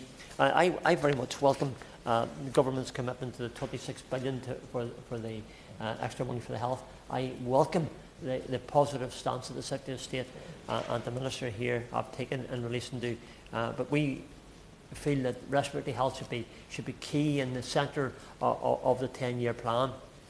I understand that the 10-year plan will likely have cancer and cardiovascular disease plans associated with it, and I hope, very much hope, that respiratory health conditions can be prioritised in the same way. So can the Minister ensure that respiratory health will be called out and prioritised in national strategies and NHS guidance, including the 10-year plan and life sciences sector plan, which are in development, and future winter resilience guidance? One major issue that we see every year in the NHS is the winter pressures. We can't deny it. It's not the fault of anybody. It's a fact of life. Vaccines for flu and other respiratory infections are enormously helpful, of course, but ensuring patients are on the right treatment can also contribute to reducing these pressures. Again, the transition from hospital to community and sickness to prevention are essential to making this happen. The question is, how best can it happen? Again, Minister, if you're able to give us some thoughts upon that. The APPG will be holding a roundtable in the next few weeks to discuss how good respiratory health measures can help to ease the winter pressures. And it might be helpful to consider that at this time of the year, long before we get to that stage in the latter part of this year. The APG will report its findings back to the Minister directly to let the Minister know what's happening. Minister, my other request, and the last Minister had agreed to having a meeting with us. I'm quite sure that the Minister here will do the same. So if I would just again ask if we could have that opportunity to have that in the diary, if you don't mind. Severe asthma affects up to 5% of people with asthma and is associated with frequent exacerbations, hospital attendances and steroid use. Biologics have been described by leading clinicians as life-saving for severe asthma patients, yet an Asthma and Lung UK report suggested that in June 2020, only approximately 23% of eligible patients were receiving a biologic for their severe asthma. Again, it worries me when I get these figures. I understand we're going back 5 years, but again, if I can have some positivity on where we are. A recent poster at the European Respiratory Society Congress showed that severe asthma biologics uptake is low and is variable in the UK. Again, I think that has to be addressed. Again, Minister, if it's possible to get your thoughts upon that. The national median by patients with severe asthma receiving biologics in England between 2016 and 2023 was 16%. ICBs are not maximising the uptake, varying widely between 2% and 29% against a target that's been set of 50 to 60%. It really doesn't cut the cake when you look at the percentages now and where they should be. And based on the current regional use of biologics in England, modelling forecasts it will take 37 years for only 50% of eligible patients to be on the biologic therapy. And that cannot be satisfactory, and we really must do better. At present, with the existing severe asthma service specification, patients can wait years for access to these treatments, with limited awareness of severe asthma, insufficient capacity in the system, and unnecessarily complicated MDTs hindering timely access. Some of these improvements, I feel, can't be ignored because we can't have a postcode lottery for those who have asthma care of a standard, a correct standard in parts of the UK and the United Kingdom, and then other parts fall behind. So we're waiting for the new service specification to be published. And I hope that this will minimise the delays for patients who really need the biologics. In other disease areas like dermatology or rheumatology or secondary care, clinicians can prescribe biologic medicines to patients who fit the relevant criteria without the patient requiring assessment at territory level. So again, I'd like to ask the Minister, please, if secondary care prescribing can be introduced for severe asthma. I know I've had a lot of asks, but these are positive asks in a constructive way to move where we are forward in a way to improve, to save lives and help those who have asthma. Madam Chair, time is going far too fast. However, the facts are clear. Too many people living with lung conditions are missing out on the treatments they desperately need to live and stay well at home. Current access is limited, is patchy, and is being held back by workforce shortages. Severe asthma accounts for only around 4% of the total asthma population, but this is still almost 5,000 people, and those 5,000 people probably the ones that contribute to the most deaths in a year. Such is the severity of their symptoms that this group is estimated to account for at least half of all economic expenditure on asthma, around some £38 million a year. I want to give an example of what we're doing in Northern Ireland, and I want to then show what that would mean here in the mainland.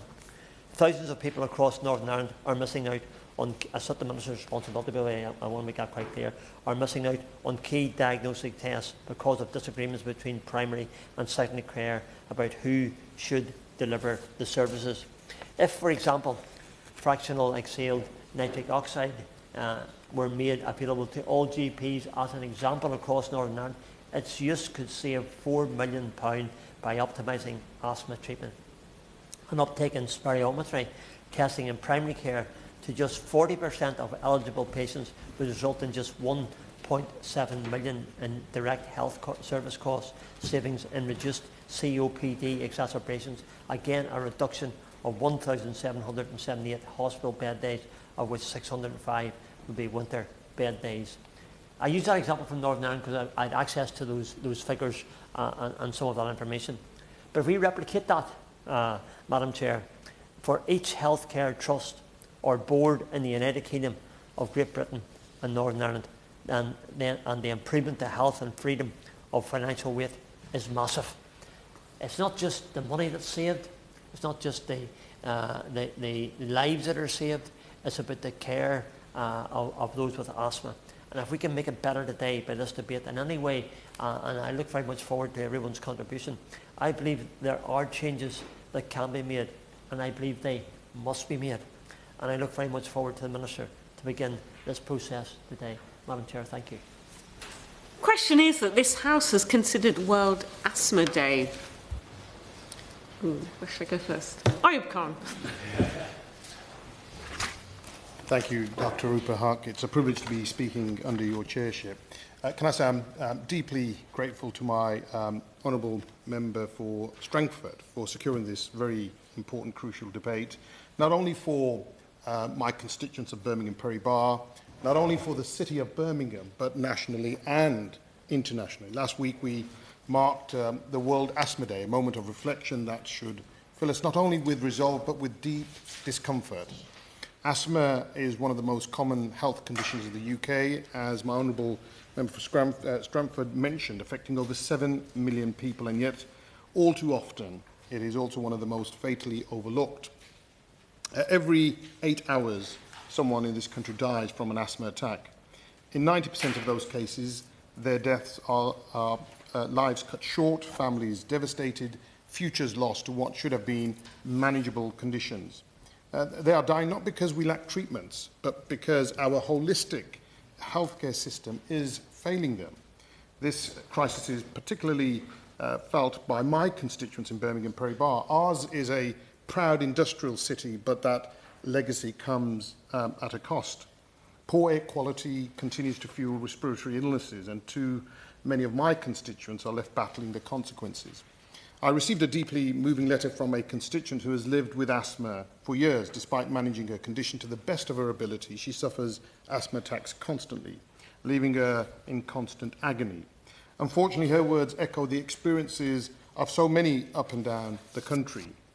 Let us be clear.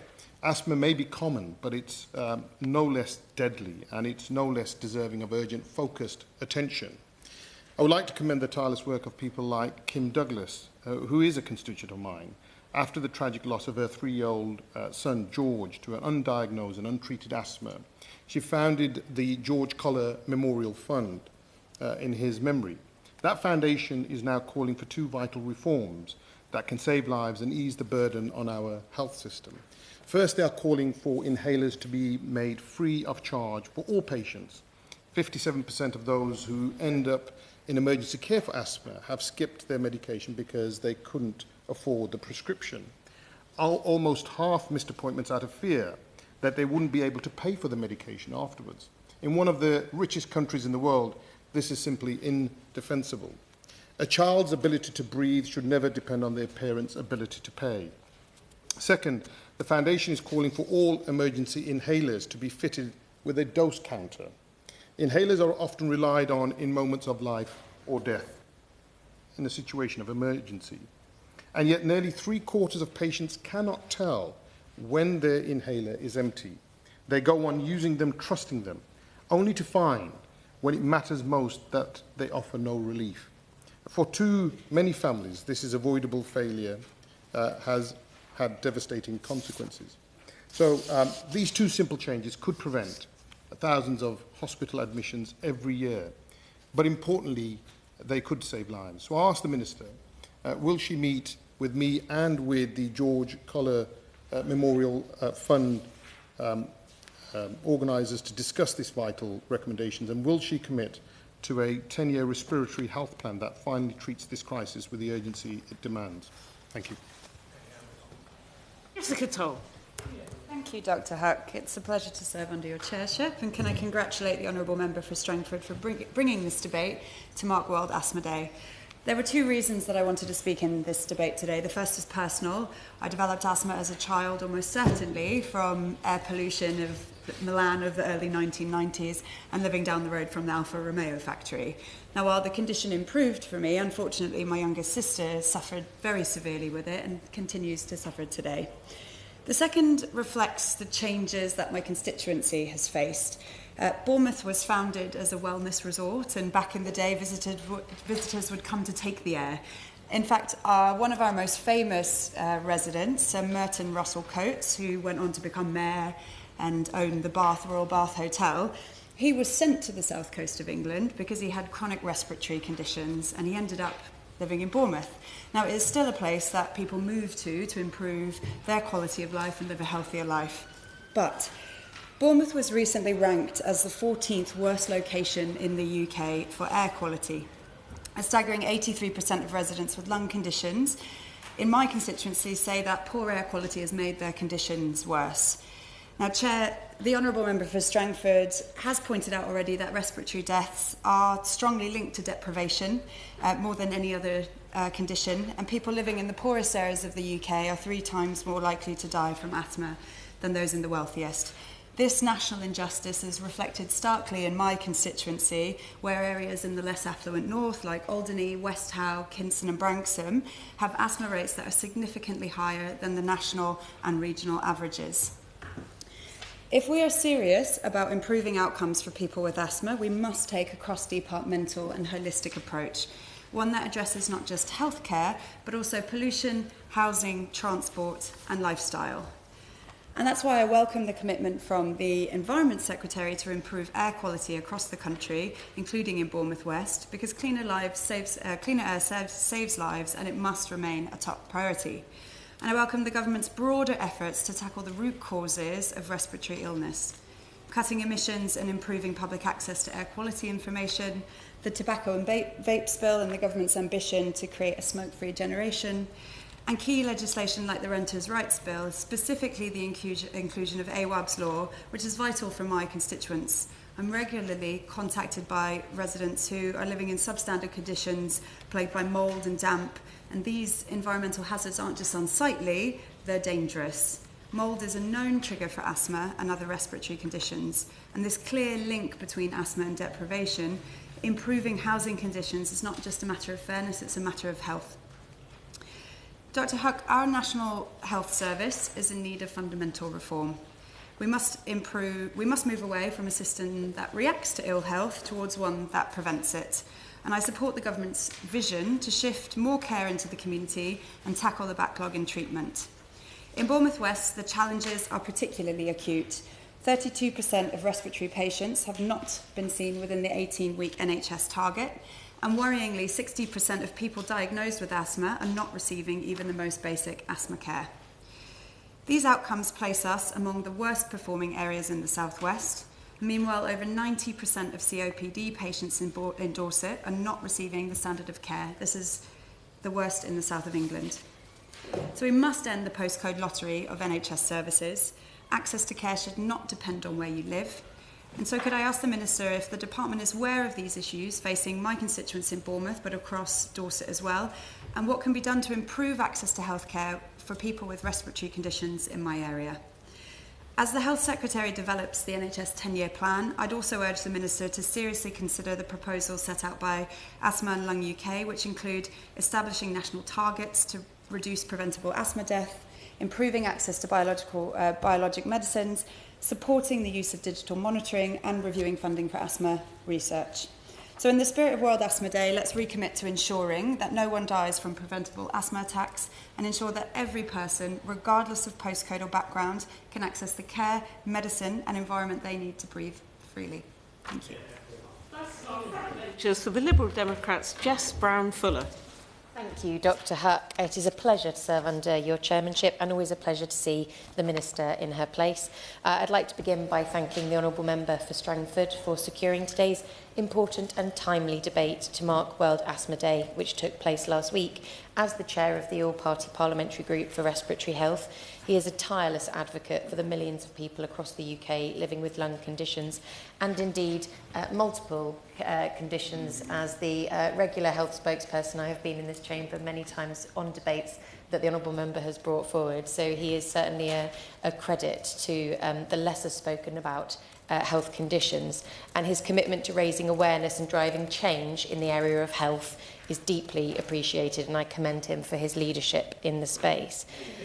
To mark World Asthma Day 2025, the Global Initiative for Asthma, GINA, has chosen the theme Make Inhaled Treatments Accessible for All, and it's pertinent that this debate follows a debate on international development and global health.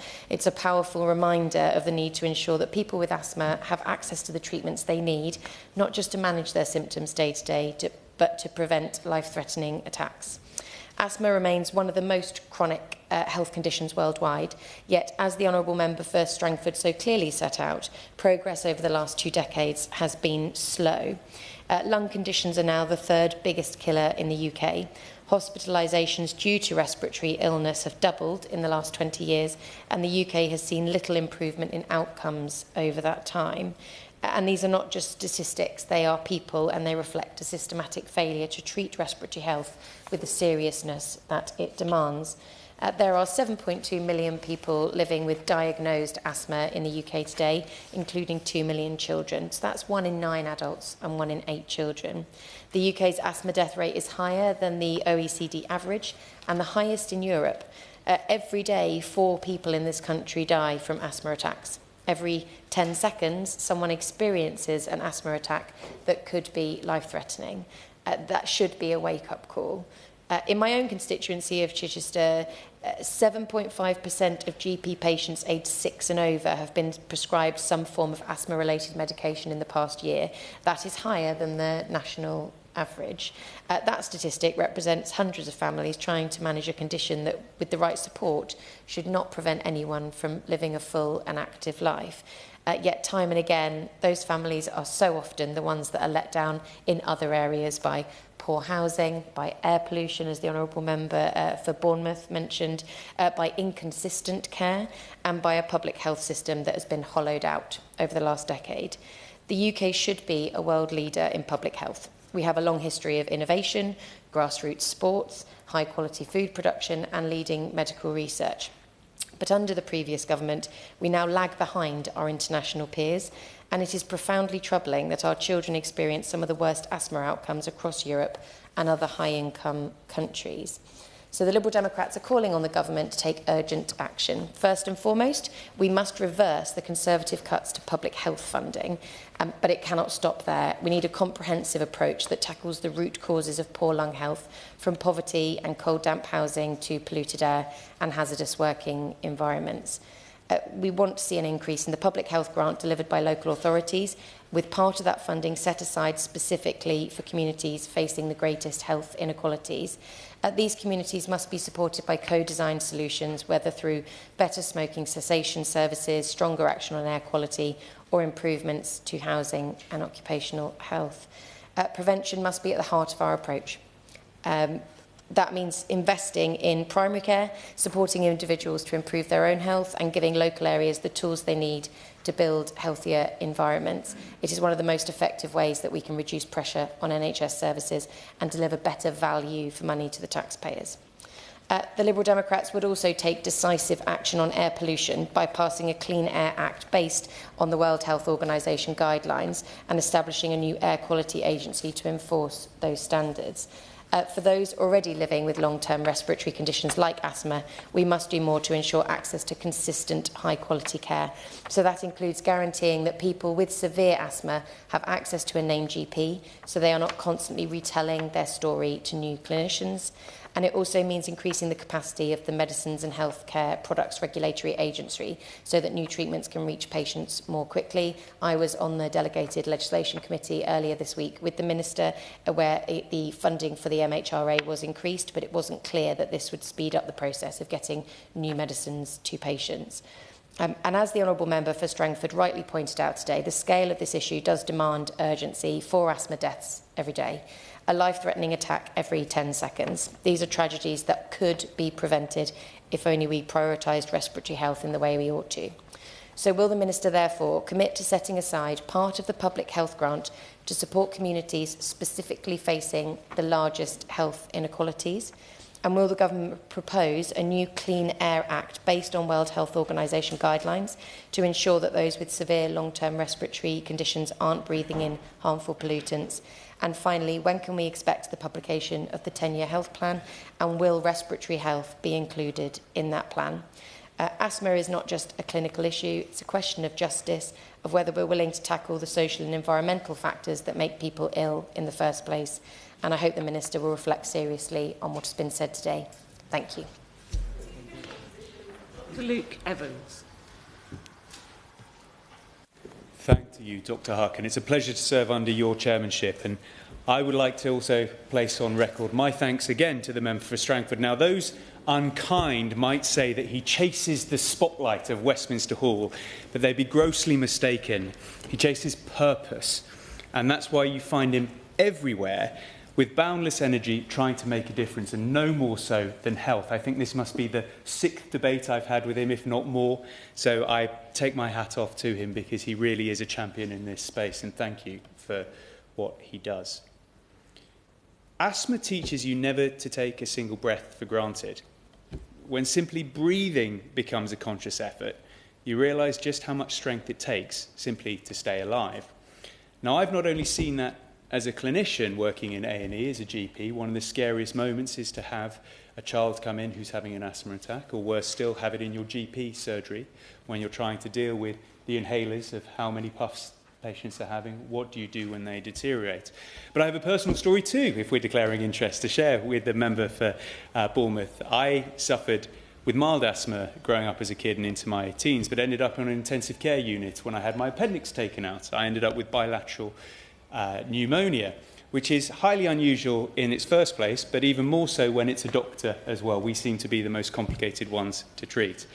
But it meant afterwards I was left with significant breathing problems and symptoms that behave like asthma, so much so I would need steroids to try and solve them. Was under the Brittle Asthma Clinic as well in Oxford when I lived there. So I know firsthand what it's like to suffer when you can't breathe, what it's like when you see your ability to run taken away from you, or worse still, wake up in the middle of the night in a panic. So this is a very timely and important debate that the member for Strangford had brought forward, and he has my sympathies and gratitude for doing so. And on that line, I'd like to also thank the Asthma and Lung UK for all their work that they do to highlight this issue, because as we've heard, with 7 million people suffering, this is the bread and butter of the NHS. From primary care to secondary care, day in, day out, people are being treated, diagnosed with asthma.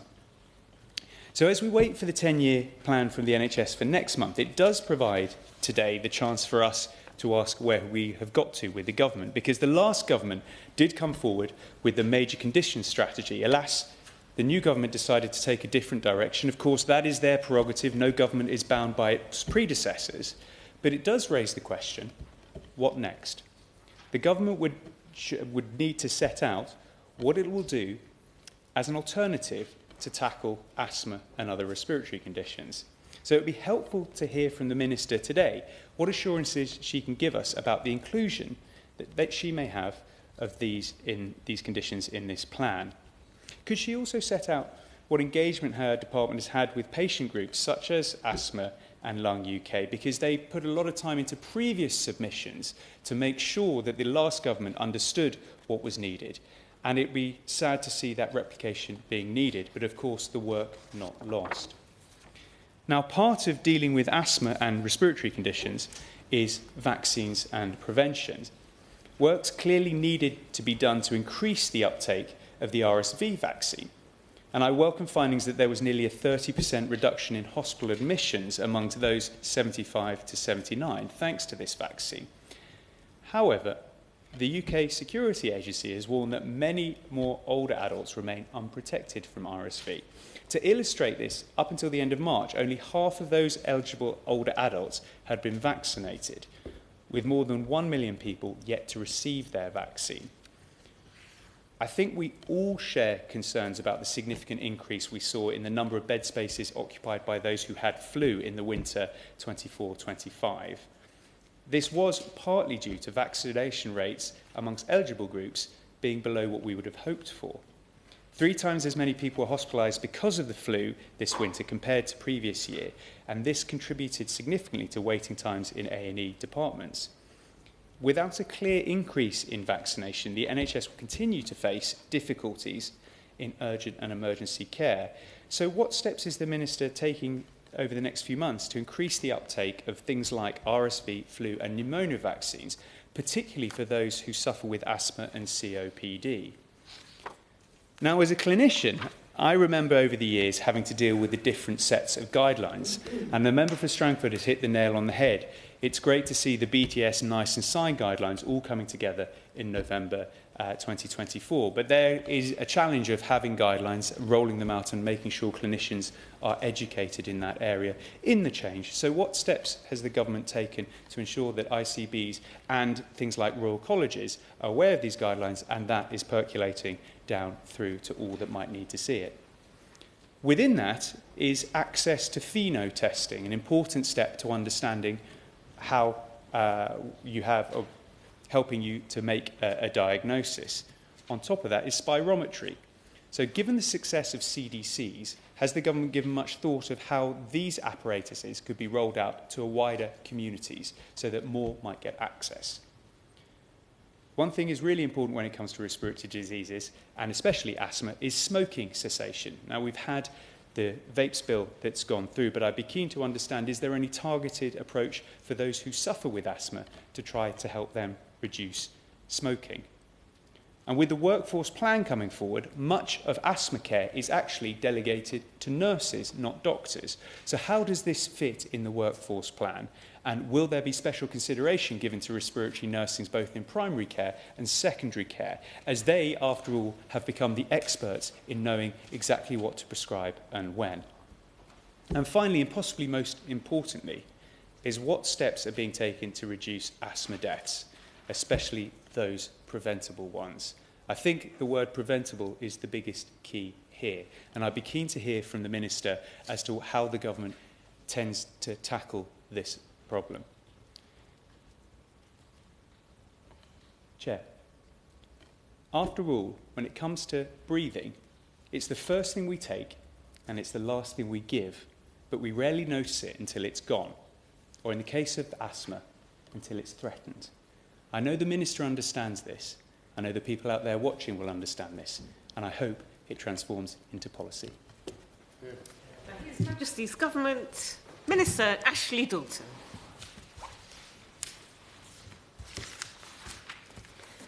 Excuse me, thank you.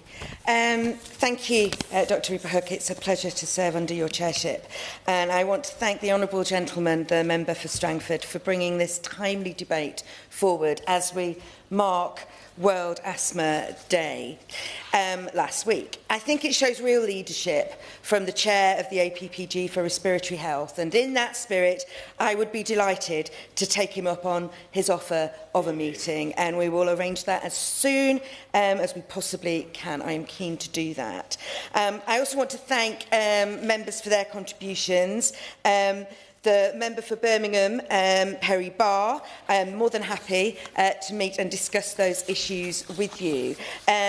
With him, he raised the issue of asthma and prescription charges, and there's currently no plans to review the list of medical conditions that entitle someone to apply for a medical exemption certificate. However, approximately 89% of prescription items are dispensed free of charge in the community in England, and there's a wide range of exemptions already in place. Eligibility depends on the patient's age, and whether they're in qualifying full-time education, whether they're pregnant, have recently given birth, or whether they're in receipt of certain benefits.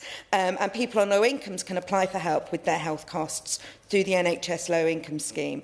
And of course, children are entitled to free prescriptions. In terms of dose counter inhalers, which he also raised, NHS England CYP transformation team have been working closely with the MHRA on dose counters being added to the inhalers. And the British National Formulary for Children has been updated with guidance and supportive resources for parents, patients and clinicians that have been widely shared. We're awaiting an update on the progress of making dose-counted inhalers dominant in the supply chain from the pharmaceutical industry, and I'll be more than happy to update the House when we have that.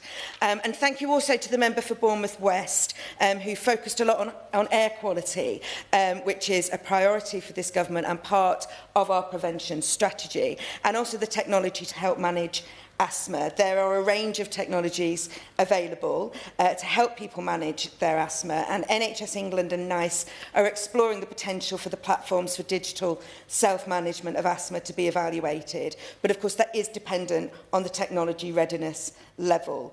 Guidelines developed jointly by NICE and the Scottish Intercollegiate Guidance Network and the British Thoracic Society to harmonise those recommendations from each organisation were published in November 2024, so I hope that they are useful. I will come to responses to the front bench contributions, I believe, through my speech. And if there is anything that I don't cover, then please do let us know and we will endeavour to write to you with those details. But before that, Madam Chair, I want to pay tribute to charities and campaigners, people who are doing the hard yards of helping to equip our hospitals and supporting people to manage their conditions in their day-to-day lives. Asthma and Lung UK, Beat Asthma and the Asthma Relief Charity, to name just a few. The Shadow Minister asked about the contributions from similar charities to the 10-year plan, to the Major Conditions Strategy. And I wanted to reassure him that in the development of the 10-year plan, engagement with stakeholders such as these has been absolutely central. And all submissions made to the Major Conditions Strategy have been taken into account. Nothing has been wasted.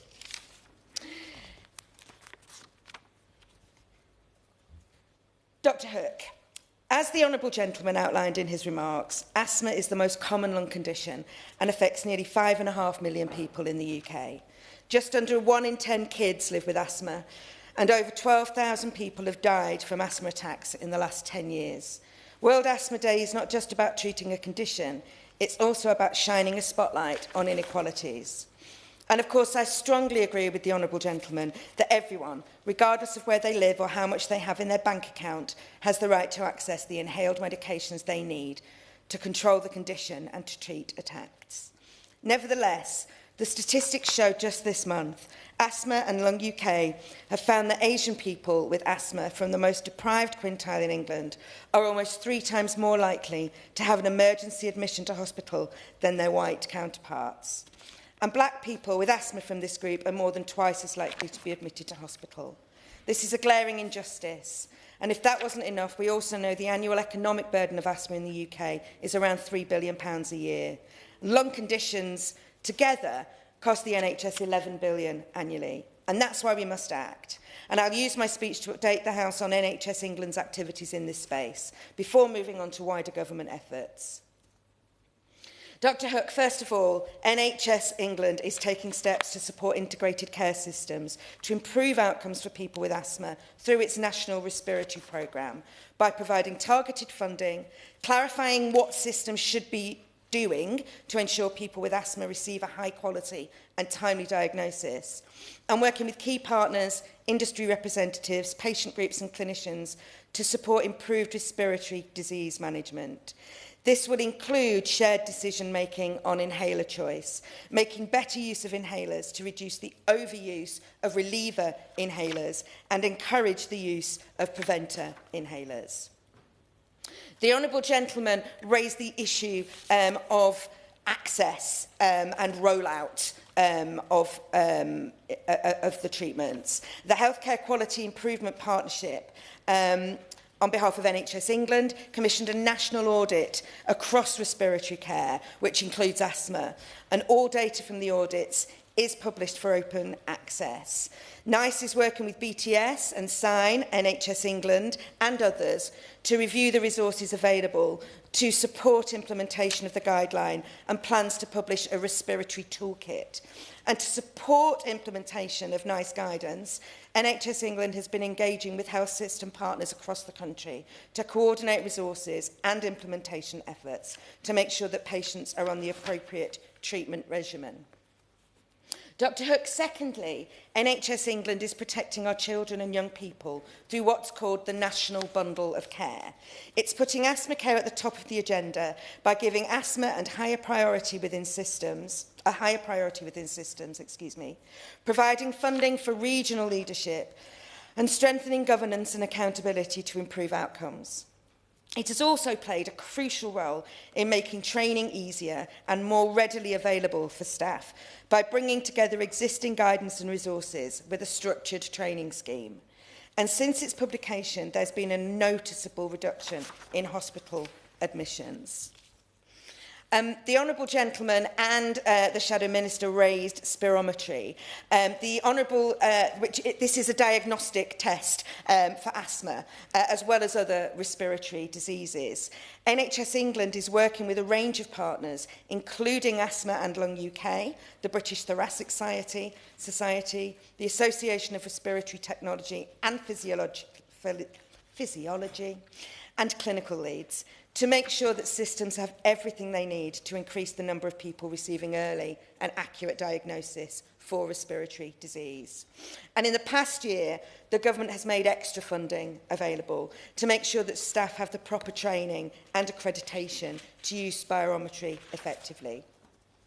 Moving on to inequalities, NHS England is taking steps to uplift the most deprived quintile through Core 20+5. This initiative focuses on 5 areas of improvement, of which chronic respiratory disease is a key part, and there are targeted interventions to detect and treat asthma. The plus population groups include ethnic minority communities, people with a learning disability and autistic people, coastal communities, people with multi-morbidities and protected characteristic groups. Core 20+5 also has a dedicated work stream for children and young people. The primary focus is to address over-reliance on reliever medications while decreasing the number of asthma attacks. And this has made some progress, with clear reductions in the overprescribing of reliever inhalers over the past few years. Between April 22 and February 25, the proportion of patients with asthma who received 6 or more reliever inhaler prescriptions fell from just under 20% to under 16%. And the government is supporting systems to take innovative approaches to expanding access to their diagnostic services, with a particular focus on addressing health inequalities. Finally, the NHS rightly offers the flu vaccine free of charge to people with severe asthma, as seasonal illnesses pose more of a threat to them than others. NHS England has been working with the Severe Asthma Collaborative to develop the capacity of the severe asthma centres to improve patient access to biologic treatments and reduce variation, prescribing and patient management. This work has shown improved identification of patients with potential severe asthma in primary and secondary care, resulting in referral to severe asthma centres for consideration of their eligibility for biologic therapy. For 4 in 10 asthma patients with severe asthma, these treatments can significantly improve their quality of life.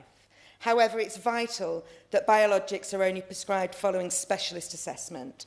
And currently, the NHS is deploying 6 biological treatments approved to treat severe asthma. The Shadow Minister also raised the issue of vaccines, and I'd like to reassure him that a strategy and action for increasing vaccination uptake, including RSV and flu, is being delivered and is a priority for this government. In terms of driving uptake and access to biologics, which I was referring to, significant work was undertaken through the NHS England Severe Asthma Collaborative, and patient outcomes are submitted to the UK Severe Asthma Registry. This has shown improved identification of patients with potential severe asthma and resulting to those people being referred to the relevant care pathways. Dr Hook, every member of this government is committed to raising the healthiest generation of children in our history. We are taking steps to protect our kids from obesity and smoking, which are major risk factors, each behind roughly a third of asthma deaths. We're taking action through the Tobacco and Vapes Bill, which I'm pleased has just passed its second reading in the other place. And in her autumn budget, my right honourable friend, the Chancellor, took steps to ensure the soft drinks industry levy remains effective. We have not just uprated the levy to bring it in line with inflation, we have also published a consultation just last month on 2 proposed changes to the levy, reducing the lowest sugar tax threshold from 5 grams to 4 grams total sugar per 100 ml, and to remove the exemption for milk-based and milk substitute drinks. And my right honourable friend, the Secretary of State for Energy Security and Net Zero, is cleaning up our air with Great British Energy and a raft of other measures. My own department will shortly be publishing our 10-year plan for health to make our NHS fit for the future, and we will shift the focus of our NHS from sickness to prevention, hospital community, and from analogue to digital.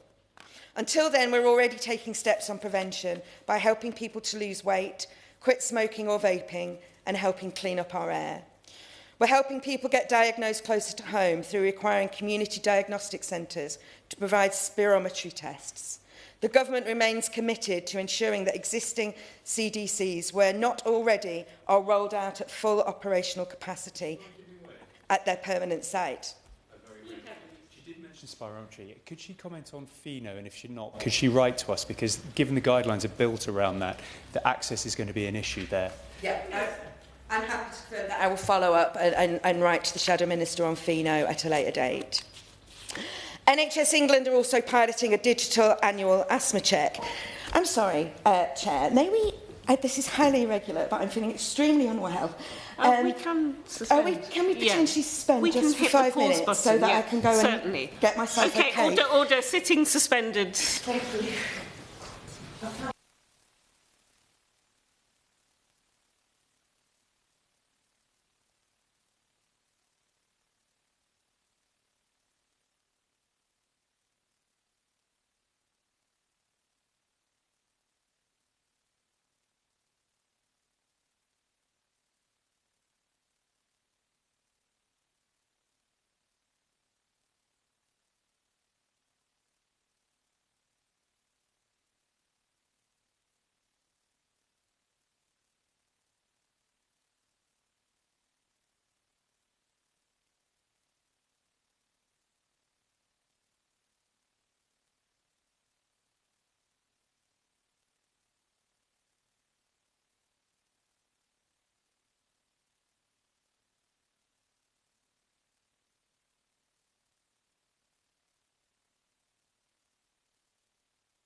Let's go at 4:10. Yeah. Okay.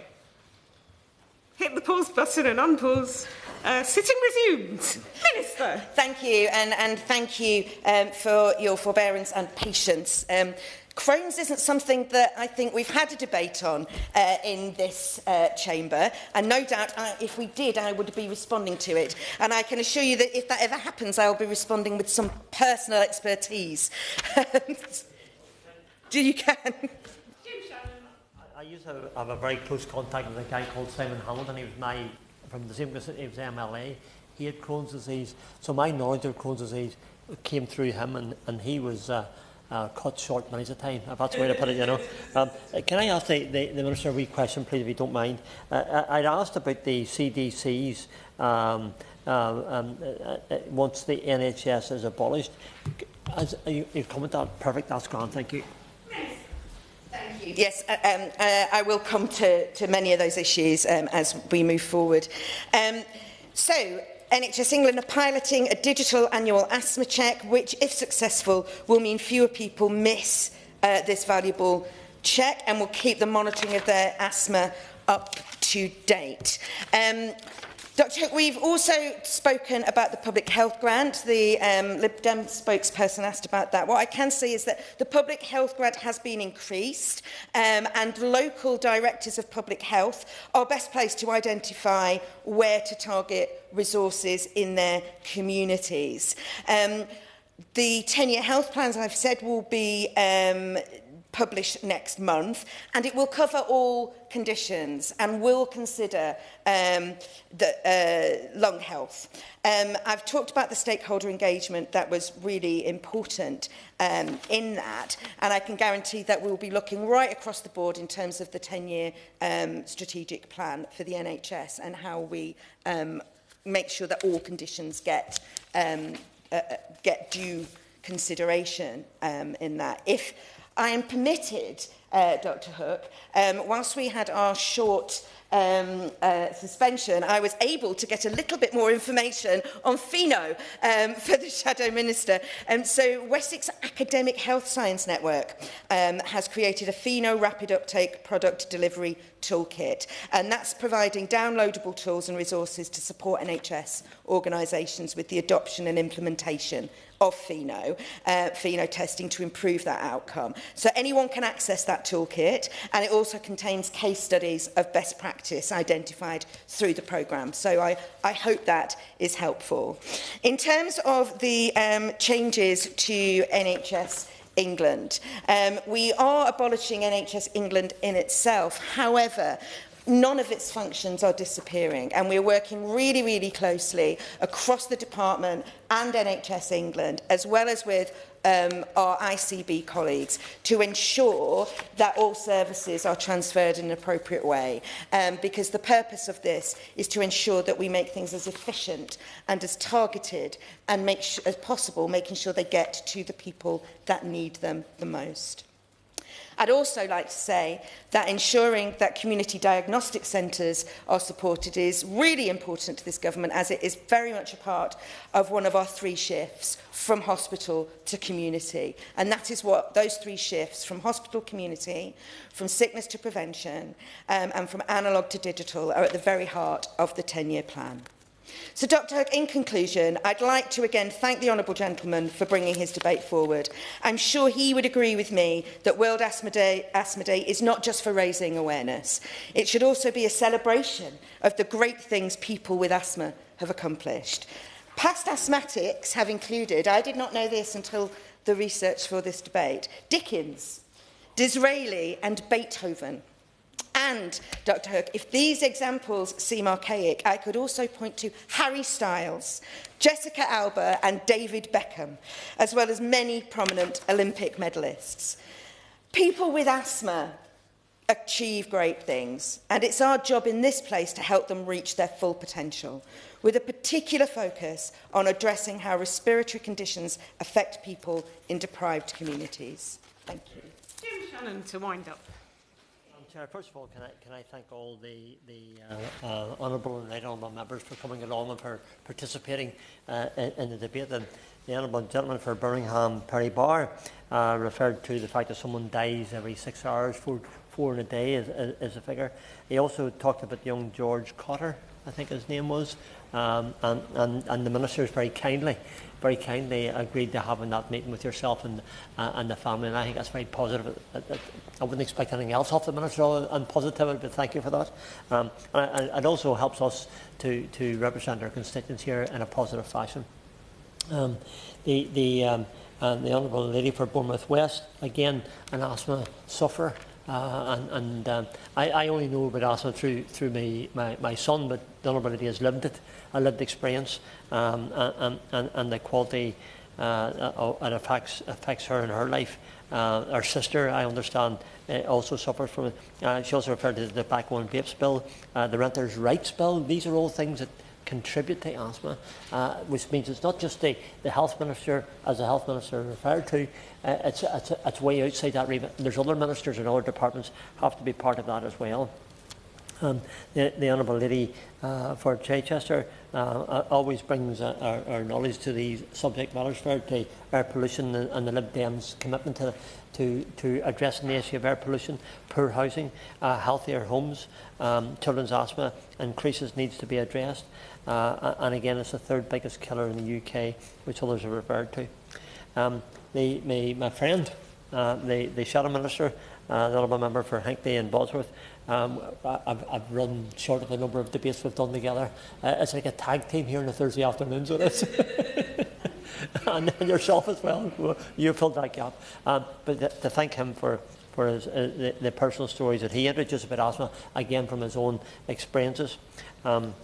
He also referred to the charities and what they do. They referred to the primary and the secondary care, which I think is something that the Minister referred to very positively in her contribution as well. The smoking cessation, the bill passed and talked about preventable deaths. And thank him for bringing his knowledge as a doctor, as he does, to these debates, and it adds to the debate.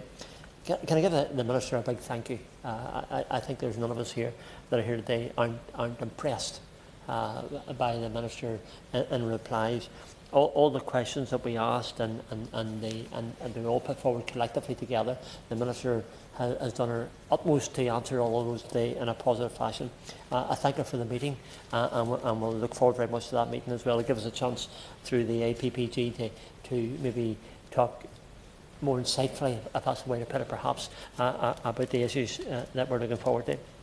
The commitment to asthma shines light across the nation, the Honourable Lady referred to. The government's commitment to improving the air quality, which obviously we're all very pleased about. I think he referred to the National Bundle of Care. I hope I got that right. I think that's what you said, and the regional funding. You also referred to the spirometry diagnostic test, and that's very much what the Shadow and I were trying to pursue as well. The actions for those with severe asthma, the biologics, the training of staff. It really was a way for other ministers perhaps to reply in a positive fashion to all the questions that we asked. And I think for that, Madam Deputy Speaker, or Deputy Chair, I should say, can I just say a big thank you to everyone for sickness to prevention, analogue to digital, and making sure that we can prevent the deaths, first of all, but we can also help those who have asthma. So for today, it's been a positive meeting on World Asthma Day, maybe just a few weeks later, but nonetheless, it is World Asthma Day for this hour and a half that we're here. And we thank everyone for their contribution and look forward very much to meeting the Minister. I'm not sure if I hope that's just pure water, Minister. If it's anything more than pure water, then I'll be starting to worry. The question is that this House has considered World Asthma Day. As many as are of that opinion say aye. Of the contrary, no. I think the ayes have it. I think the ayes have it. Order, order. Sitting adjourned until Monday. Thank you.